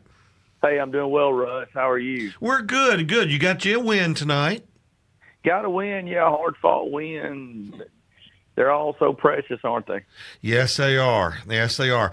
Now, you had to make a decision earlier this year on what you were going to do this year. And as I understand it, you decided to play an independent schedule. Is that correct? That is correct. You know, we in 22, we had to cut our season short. We had just attrition, several things happened there, and we weren't even able to finish the season. So we had some hard decisions to make, and, you know, hey, are we going to continue to play football? And if so, what does that look like? And we decided we were going to continue because you just mentioned our new stadium. All that stuff was going on. We were building, and said, you know, we're going to have to take a step back, or, you know, not necessarily a step back, but we're going to have to look at maybe playing 8-man just because of our numbers. And played 2 years of 8-man football when we were getting ready for realignment. Yeah, we felt like for us that it was going to be best for our program long term, and just for the survival of it, just to let's ease back into this 11-man thing. So that's how we ended up playing an independent schedule. We just felt like that was best for our program. You know, I really, one of the hardest decisions I think you probably ever had to make was to stop the season that a couple of years ago. Oh yeah, it was gut wrenching. I mean, there's not many things in my life that I can remember being that difficult, and just having to endure the pain of what it feels like to. Because, you know, when you shut down your season, it doesn't just affect your team; it affects the whole school, the whole community. There's so many people that are affected, but you know, it was what we had to do, and you know, I'm just so proud of the kids that, you know, this senior bunch that we have right now. They were freshmen when we did that, and they decided to hang in there with us, and hopefully they're being rewarded for that perseverance. How do you put together a independent schedule? You have to go find other other schools that are playing independent schedule, or just schools that are looking for games?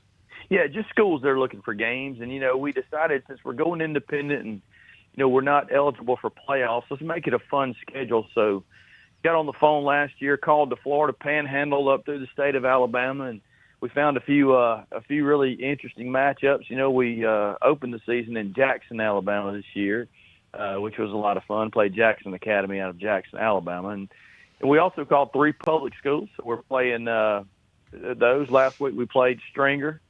And, yeah, well, Stringer played. We were there, but they played. They're really good, very well coached. But it was good for us to play Stringer. And a couple of weeks we'll play Boca Chica, and we'll end our season playing McLaurin. So anyway, just a lot of variety in the schedule, having a lot of fun with it, and still just in the, you know, process of trying to build a program. Well, I will volunteer my services, since you're, you know, gathering games like that. The next one that you have that's in the Hawaii area, I'll volunteer my services to call the game for you. Hey, that sounds like a great deal, Russ. We'll have your plane ticket waiting on you. There you go. Well, Jason, you've just done a great job over there, and I think the thing that really, when I see them, the kids there are so enthusiastic about Park Place Academy. Oh, they are now. Our school community is very tight knit, and you know, our people just love our school. It's a kind of a diamond in the rough over here, and you know, a lot of people really don't know much about Park Place, and they come back here and they see what we have, and I really think the best is yet to come. We have a master plan. We're looking down the road at a lot of new development and things that are up to come, and so Yeah, they're enthusiastic. Our kids, man, they love their school and they get behind each other. It really is a special place. It really is. Well, Jason, I appreciate you staying up with us tonight, and I know that if anybody wants to know information, I'm sure you have a website there for the school, and we just appreciate your efforts. I know what you did a couple of years ago was, well, like you say, was gut-wrenching, but good things come out of those situations, and obviously, when you get a win like you did tonight, it just feels good. Bottom line, just feels good. Amen to that. Yeah, we don't take any of them for granted, and we're always going to celebrate those victories. That's right. Yeah. Well, Jason, good luck to you the rest of the season. Thanks for coming on with us tonight. Thanks, Russ. God bless. All righty. Bye-bye. Jason Cook doing a great job with Park Place Academy, located right over there on Highway 80. And they got a new stadium down there, and folks pretty excited. Speaking of excited folks, here's Harold. I know one that's really excited tonight. You think so? You know what? I'll tell you what. It was amazing tonight. I'm telling you, it is just amazing to see how Coach Bowles takes it and turns it around. It was just amazing. Well, and you said that last week when we were talking about it, you said Coach Bowles is going to turn this thing around. What did he do different tonight? It was just basically it was more of a running game tonight. We had some passes, and we didn't have a lot of fumbles and not a lot of penalties. So, but this team really come around tonight and going down like they did, played a good Gulfport team, guys. I mean, this was a good Gulfport team tonight. Oh, they are. They are a very good team. And like I tell you, the coach has got teams, guys, like you said. But the good thing about it is they played good ball. They were enthused about it. We got down. It was 10-10 at the half. We got the opening kickoff, and we go up, and we're tied 17-17. Then we're up. Gulfport gets up on us 24-17. March down the field. Go up 24-23. We go for two, make the 2-point conversion. So we're up 25-24. Gulfport goes down the field and misses a field goal that would have won the ball game. Oh man, wow! I tell you what, going for that 2 was huge. Yes. Non-conference game. A lot of the fans and I were talking about it. I was thinking just tie it, but hey, that's Coach Bowles. I'm gonna let him coach the team. he coaches the team. I don't coach the team. I just support a good settled football team. And guys, don't throw out my praises, my thanks to Robert Knight, Taylor Watkins, and Matt Dillon. But I want to tell y'all something. There's somebody sitting on the side over here by me that got an award last night for being the Pedal Volleyball Fan of the Year. Joshua got it. Is the volleyball fan of the year? Yes, volleyball fan of the year. He's been at almost all the volleyball games for Pedal this year. That's awesome. So that is awesome. They honored him with doing that. And, now we've got a ball club coming in next week that, hey, somebody better tell me about the Clinton Arrows, because I'm telling you, they must be a different Clinton ball club coming in here to beat people. They're a lot, Harold, they're a lot better than a lot of people thought they were going to be. Let's put it that way. It should be very, very good. I'll tell you what I did last Saturday morning. I saw why Pedal has such a good program, as my grandsons played on 2 separate teams. And the oldest one, Chesney, his team won 38-0, I think. And my other one, the 5-year-old, the one that LSU's kind of interested in,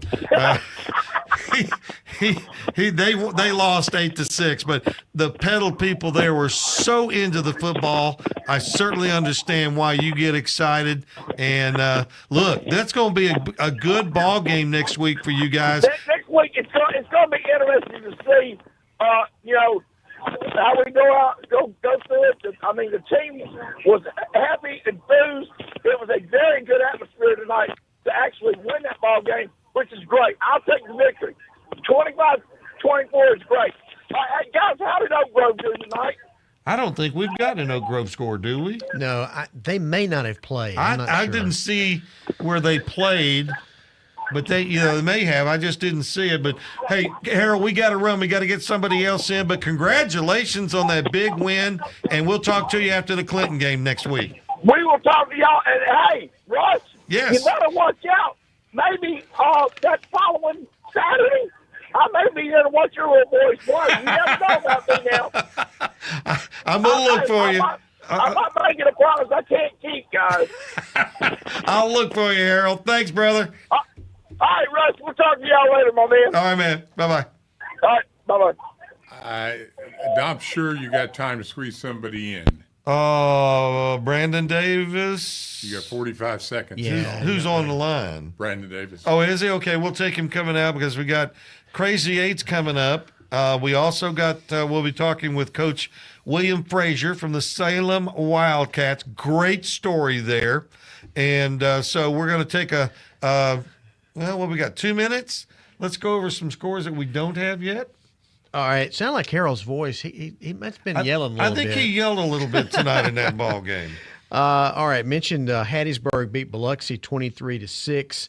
The Possum Bowl, got to mention that. Lloyd Starr at home beat Bogachita 35-7. We won't explain that to JC. maybe later. He's sitting there going, I'm from Michigan. What is a possum? I don't know. All right. Brother Martin of New Orleans defeated New Hope 38-26.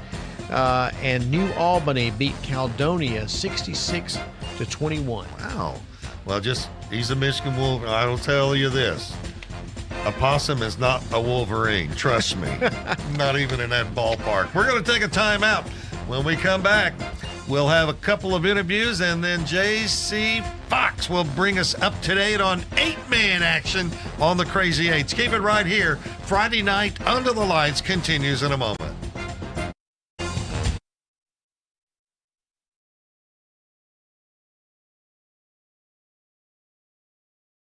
Mississippi football families, have you thought about how you're going to tackle student loan debt? Don't do it on your own. Pass the ball to State Treasurer David McRae and his College Savings Mississippi team today. With College Savings Mississippi, you can lock in today's tuition rate, prepay college, and avoid student loan debt altogether.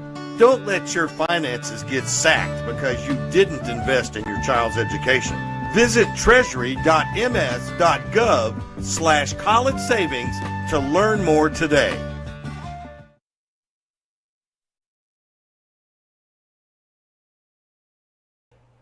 One in 10 Mississippians has unclaimed money awaiting claim at the state treasury. There's literally hundreds of millions of dollars waiting to be united with the rightful owner. At www.treasury.ms.gov to search. You'll see your name and stake your claim by following these instructions. You'll be asked for some basic ID like a copy of your license or a government-issued ID, then hit send.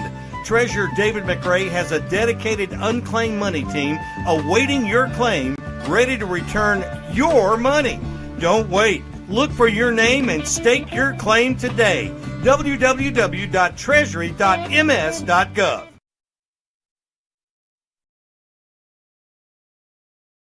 Trusted by homeowners and businesses across the Southeast. Commercial roofing, reliable and durable solutions for your business. Residential roofing, protecting your home with quality craftsmanship. Metal walls, custom designs for a modern look.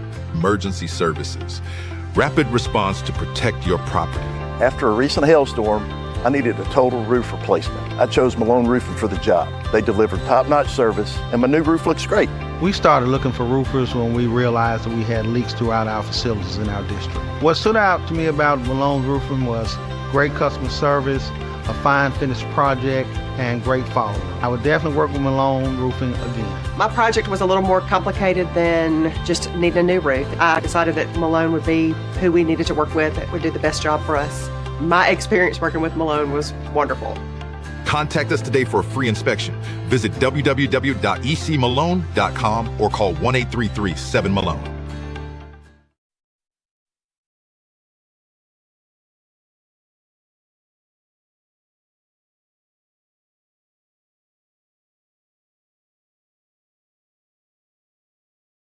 Under the lights, where you are experiencing the fastest 2 hours in sports radio. Hey, I got an Oak Grove score. Okay, good. Will sent it to me. Oak Grove beat Neville High School of Monroe, Louisiana tonight at Oak Grove 36-7. Neville's a big program. Yeah, Neville had, they'd won 2 games and were undefeated, but Oak Grove won convincingly. So, after they got off to a little bit of a slow start, they've really bounced back the last couple of weeks. Strong. Well, yeah, and I would never count them out on anything. They're just we're trying to effort the Salem Wildcats coach, who is William Frazier, and I thought I had the right number.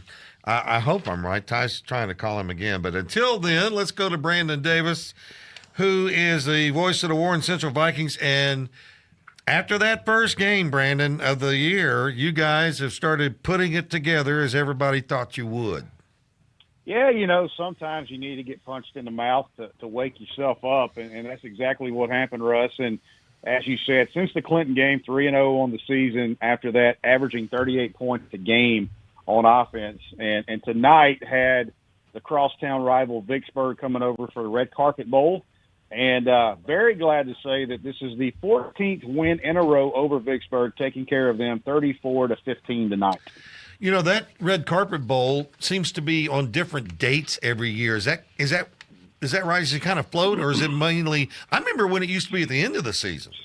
Well, it used to be end of the season, and then they moved it to the beginning of the season, where they played 2 games. Warren Central played a team, then Vicksburg played a team. But with all the heat, yeah, and us playing on turf, it's 150 degrees at 5 o'clock in August. Yeah, they did a good job taking kids' safety into consideration, and they've moved it now where this next couple of years is going to be Vicksburg Warren Central for Red Carpet Bowl. A huge crowd tonight. It was standing room only at Viking Stadium. Viking fans were entertained early and often. Second play of the ball game, Nash Morgan takes it 75 yards for a touchdown. And that young man is he's turning into what we thought he was going to be. Warren Central had 234 yards of rushing in the first half and just pulled away. Vicksburg really was outmanned. Some big plays by their offense kept them in the ball game. But, again, it was just a dominating performance by Warren Central tonight. Now, Nash Morgan, a kid that we're going to hear more about, it kind of reminds me of Bray Hubbard that played at Ocean Springs. Ooh. Now, I'll say this. He's not quite as polished as a passer as what Bray was his senior year, but, Nash is also a junior. I was going to say, he's a junior. Yeah. As far as running the football, and, he did have a 55-yard touchdown pass tonight. So this kid is getting better, and we saw what he did to Germantown last week and what he did to Pearl, and he's just getting better and better. And this offense, like I said, it's Warren Central's defense that keeps them in ball games, but this year it's been the offense has really been humming and doing a great job. So, like I said, big win tonight, 14th win in a row over Vicksburg. So everybody over, half the town's happy at least. So. Can't please everybody. Yeah, that's right. Can't please everybody. What do you got next week? We're going to be coming over to the good side of the track. It's going to be coming over to Madison County, taking on Madison Central and the Jaguars. Ooh. So that's going to be a good tune-up before we go into our bye week, and then we'll have region play. So it's going to be a good tune-up for us. All right, Brandon. Thanks so much. Enjoy your weekend, my friend. Hey, take care, guys. God bless you. All righty. Bye-bye. All right. A couple of scores here. Well, I'll tell you what. Let's go ahead and go to JC. Yeah. JC Fox is joining us now. He's one of our new interns here on Friday night under the lights and from the Michigan area. So I'm not sure he was ready for the Benton area, but they did take on Silva Bay tonight. And you said it was weird because you were expecting one quarterback to really, really be good, and it turned out to be the other one.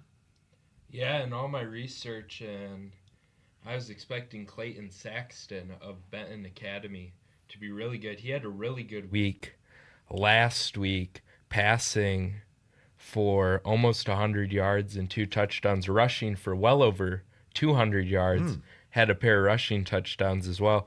But really the story and the takeaway from this game was the quarterback for Silva Bay, Micah Odom.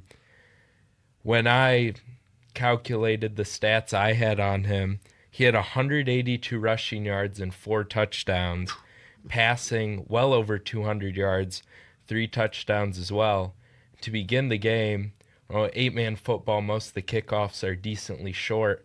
I looked down at my roster to make sure that was all in order and I could get the stats right. He had already thrown a 60-yard passing touchdown, just dropped it right in his receiver's hands. A beautiful pass, and he continued to dazzle all night. Was this your first 8-man game to see down here? Yes. And what was your impressions of 8-man football?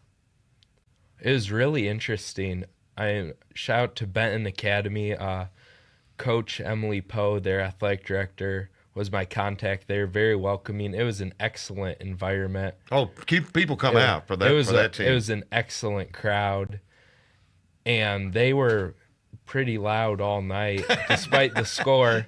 But great stadium, great place for 8-man football, and I was very impressed by both teams in their play tonight. Who did you talk to for the interview? Oh, after the game, I was able to talk to Micah Odom, that quarterback for Silva Bay. Well, let's take a listen to it, Chris. Let me see what I can do here. All right.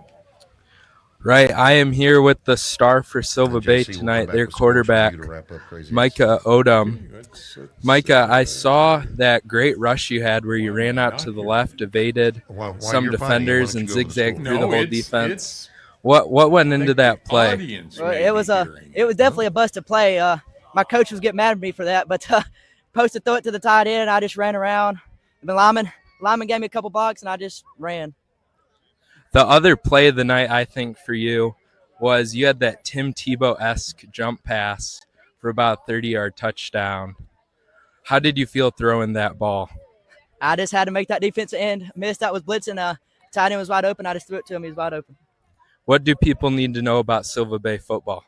Our attitude and effort. It don't matter how small we are, how little we are. We're going to bring it every night, and I thank my teammates for that and our coach. We're going to bring it every night and give it all we got. All right, thank you. Good luck this year. Sure, thank you. You're on. So there's our interview tonight. By the way, Crazy Eight's made possible this week by Cricket Wireless. Smile, you're on Cricket. All right, take us around the league and tell us who won, who lost. All right, in Region 1, all those schools coming from the Delta. Deer Creek, who was undefeated going to this week, drops a close one in regards to 8-man football scores. It was 14-32. They lost to Humphreys. Humphreys remains undefeated. They've had 3 big wins in a row now. They defeated DeSoto, Newton last week. That was the game Barry talked about. Right. And then this week, Deer Creek. Columbus continues to play very well.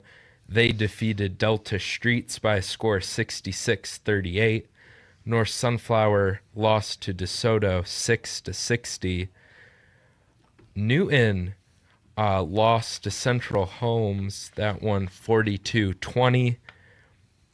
And then that Silva Bay Benton game I was at, Silva Bay won 54-24. And Calhoun defeated Delta 58-20. If I can get a couple more in here, Tallulah defeated Union 38-0, and Briarfield, which Barry told me before we went on that he is hoping to go to the Briarfield Prairie View game next week. Okay, good. Briarfield defeated Tensas 54-6. Very good. Our Crazy Eights report tonight made possible by Cricket Wireless. Good job, JC. All right, let's go to, we lost him? Yep, just cannot get it hooked up. Huh. Sorry. Well, they've tried and tried and tried and tried some more, but and he's trying again. Okay, so we may get the coach on. Here's the deal. Salem High School, I hope we get the coach, and I'm going to go ahead and preview this. Salem High School had lost 49 games in a row, dating back. The win that they got in 2019 was a COVID forfeit. Oh, man. Okay, so we don't know how much further back they went than that, but from COVID to tonight, they were 0 for 49. And William Frazier, who's the head coach, took this job at Salem High School, and they are now 3-0 going into playing Stringer tonight. And Chris, do we have him? No. No. Okay, we're having some phone technical. Well, I don't know whether he just can't reach him because Ty's back there doing it, but he's not on the phone. Okay. Well, we're gonna get William Frazier back on next week because this is a great story for a man to turn a program around like that. And I was talking to Rhonda, who was in the front office and setting this up today, and she was telling me how the kids have just taken this on and it's just turned the school upside down, and the guys are responding to the coach, and they have taken a program that was a losing program and he's making a winning program. Do we have a Stringer score tonight on them? Because it'll be Salem and Stringer tonight is who they played. And Stringer's kind of been up and down. Yeah, so I'll have to check, Russ. Okay. I don't think I have that one yet, but I'll look at the last thing that Will sent. Okay. All right. So we got an extra minute or so. JC, very quickly, this young man that you talked to tonight, was he excited about being able to talk on the show tonight? Well, I went up to him after the game. They did a little conversation, shook hands in the middle of the field, and I asked if I could interview him. He told me he'd never been interviewed before, so he was excited for the opportunity. Well, for sure. Good. Well, we're excited at Friday Night Under the Lights that he was excited. We will take a timeout. Brandon Shields will take us home on Friday Night Under the Lights. He's got a report about Madison Central and Northwest Rankin. Keep it here.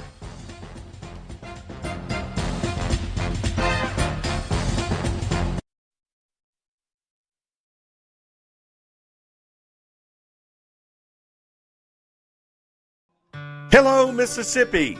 Did you know that the average student graduates college with $30,000 worth of debt? That amount of debt can delay major life milestones, including getting married, buying a home, and starting a family. But don't worry, we've got some good news for you tonight. College Savings Mississippi and Treasurer David McRae can help you reduce or eliminate that debt. Their plans are flexible and affordable. Start saving for as little as $25 today. Visit treasury.ms.gov/college savings to learn more.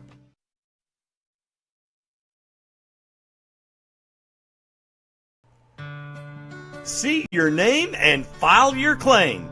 Even the smallest counties in Mississippi usually have thousands of people whose names are on the unclaimed money list at the Mississippi State Treasury.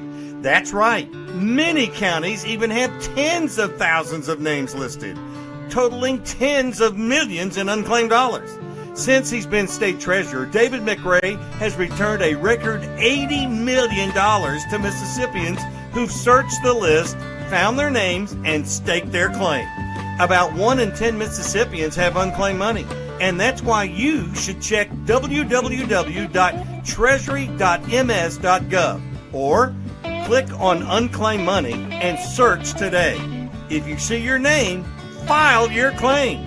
If it's your money, Treasurer David McRae will get it back to you.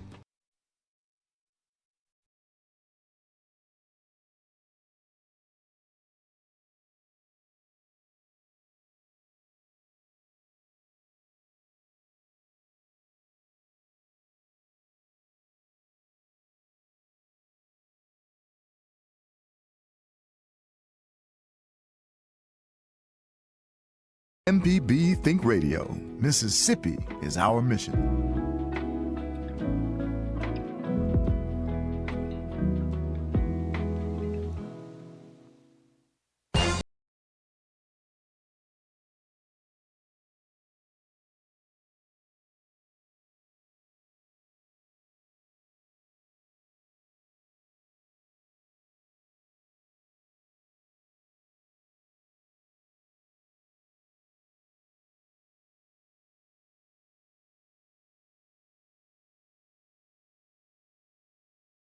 Under the Lights. We finally been able, we've had a little gremlin running around on the telephones tonight, but I understand that we finally have William Frazier joining us, and then Brandon Shields will follow after that. We hope we got Brandon. Coach William Frazier joins us now from Salem High School. And Coach, good evening and welcome to Friday Night Under the Lights. Hey, thank you guys for having me. You know, I was just saying before the break, this is what I think one of the best stories so far this year. And my question to you is, when you took the job and you knew that it had been, 49 games since they'd won a game, and that was a forfeit, what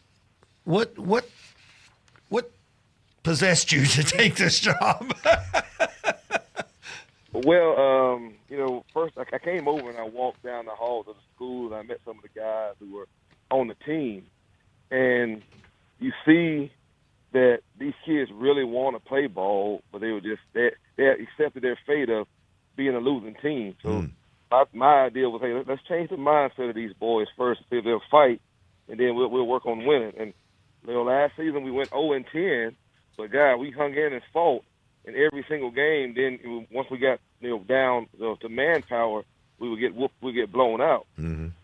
And so so I saw these guys would still fight, and they will fight, and they would look at me and say, "Hey, coach, we'll get them next time." I'm like, well, that's enough right there. So yeah, absolutely. So, by the way, what did you do with Stringer tonight? Oh well, we lost. I mean, it was pretty tough. Stringer had a good team, and we got ourselves in the bind and got down early and just couldn't battle back. So what was the score tonight?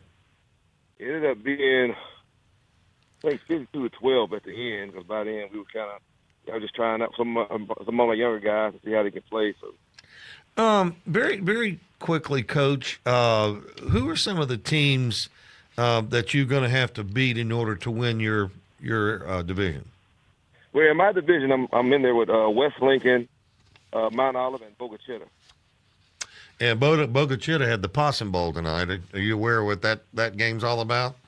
I'm not familiar. I'm originally from Laurel, so yeah, being on this side of town is kind of really new to me. Well, I'll tell you what, you're doing a great job. You got someone in the front office, Rhonda. So Rhonda Knight?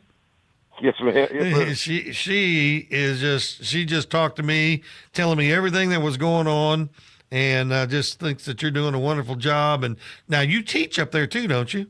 I do. I teach history. All right. Well, you not like you're sitting around. No, sir.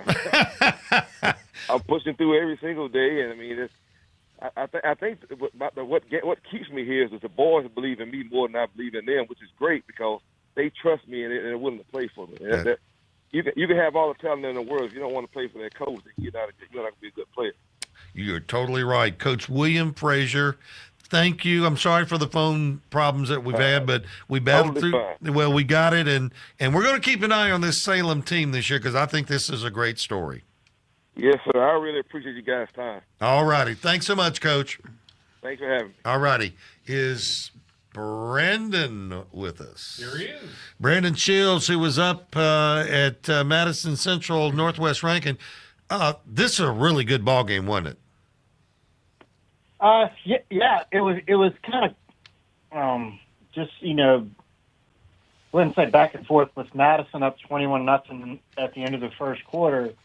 But Northwest hung in there and just kept creeping back in the game, and that's exactly what they did. They capitalized on a couple of interceptions in the second quarter, cut it to 21-10. And then in the second half, Madison was able to extend the lead. It was 31-10 after Tristan.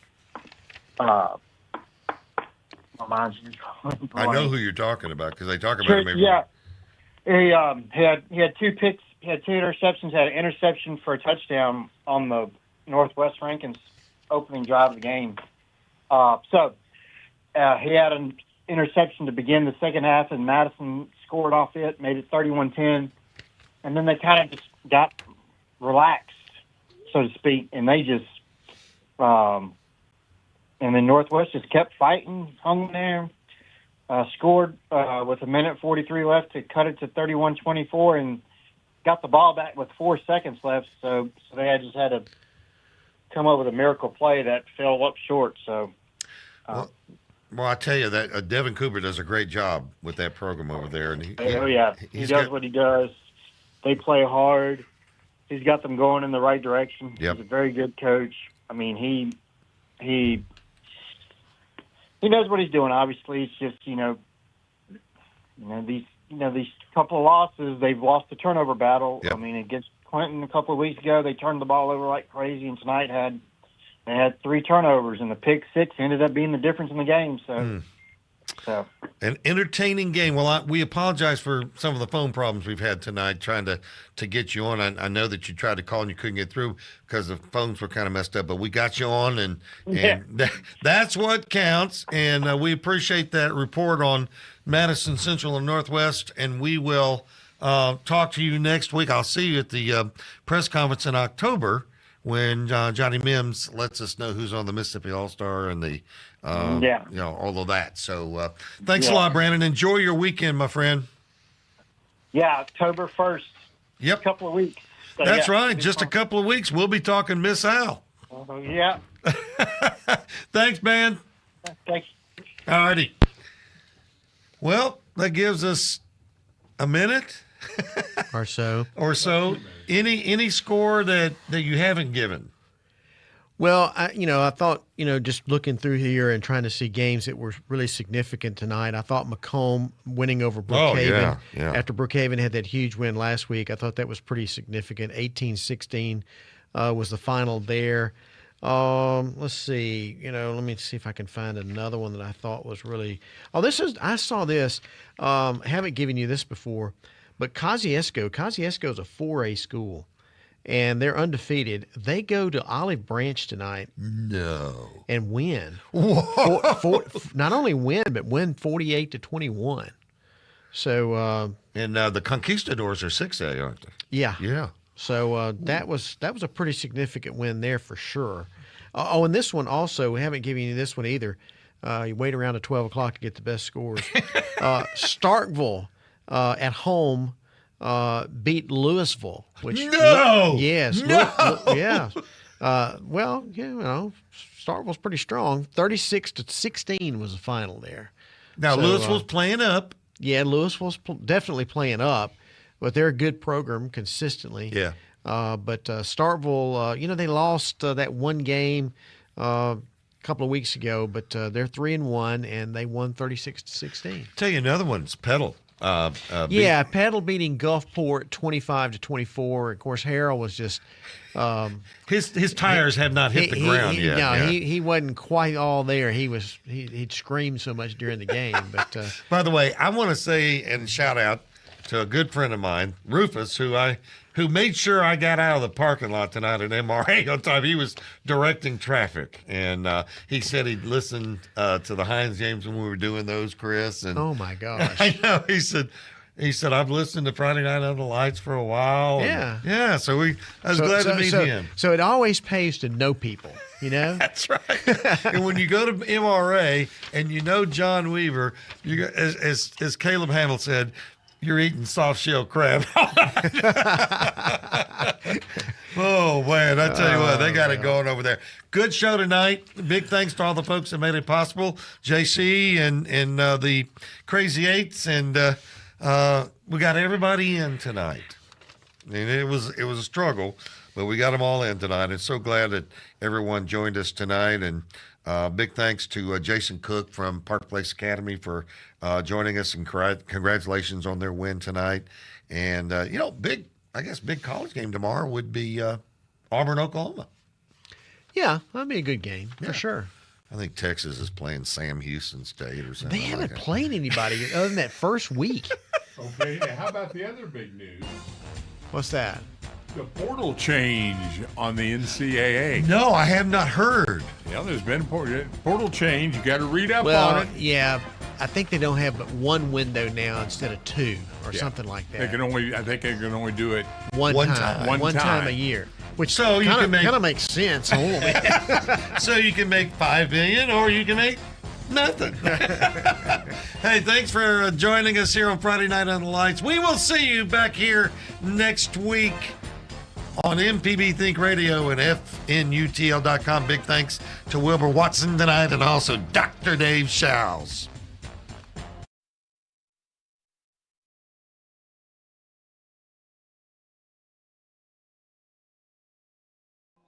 Hello, Mississippi. Did you know that the average student graduates college with $30,000 worth of debt? That amount of debt can delay major life milestones, including getting married, buying a home, and starting a family. But don't worry, we've got some good news for you tonight.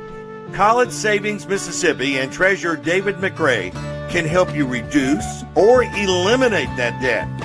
Their plans are flexible and affordable. Start saving for as little as $25 today.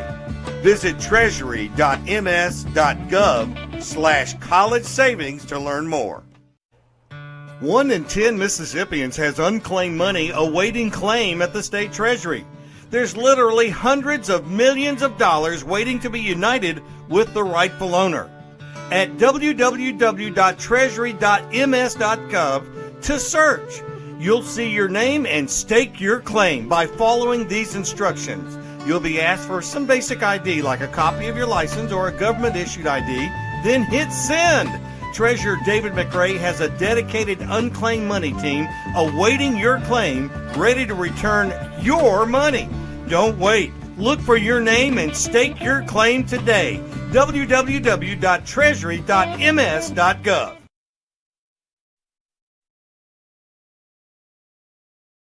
Trusted by homeowners and businesses across the Southeast. Commercial roofing, reliable and durable solutions for your business. Residential roofing, protecting your home with quality craftsmanship. Metal walls, custom designs for a modern look. Emergency services, rapid response to protect your property. After a recent hailstorm, I needed a total roof replacement. I chose Malone Roofing for the job. They delivered top-notch service, and my new roof looks great. We started looking for roofers when we realized that we had leaks throughout our facilities in our district. What stood out to me about Malone Roofing was great customer service, a fine finished project, and great follow-up. I would definitely work with Malone Roofing again. My project was a little more complicated than just needing a new roof. I decided that Malone would be who we needed to work with, that would do the best job for us. My experience working with Malone was wonderful. Contact us today for a free inspection.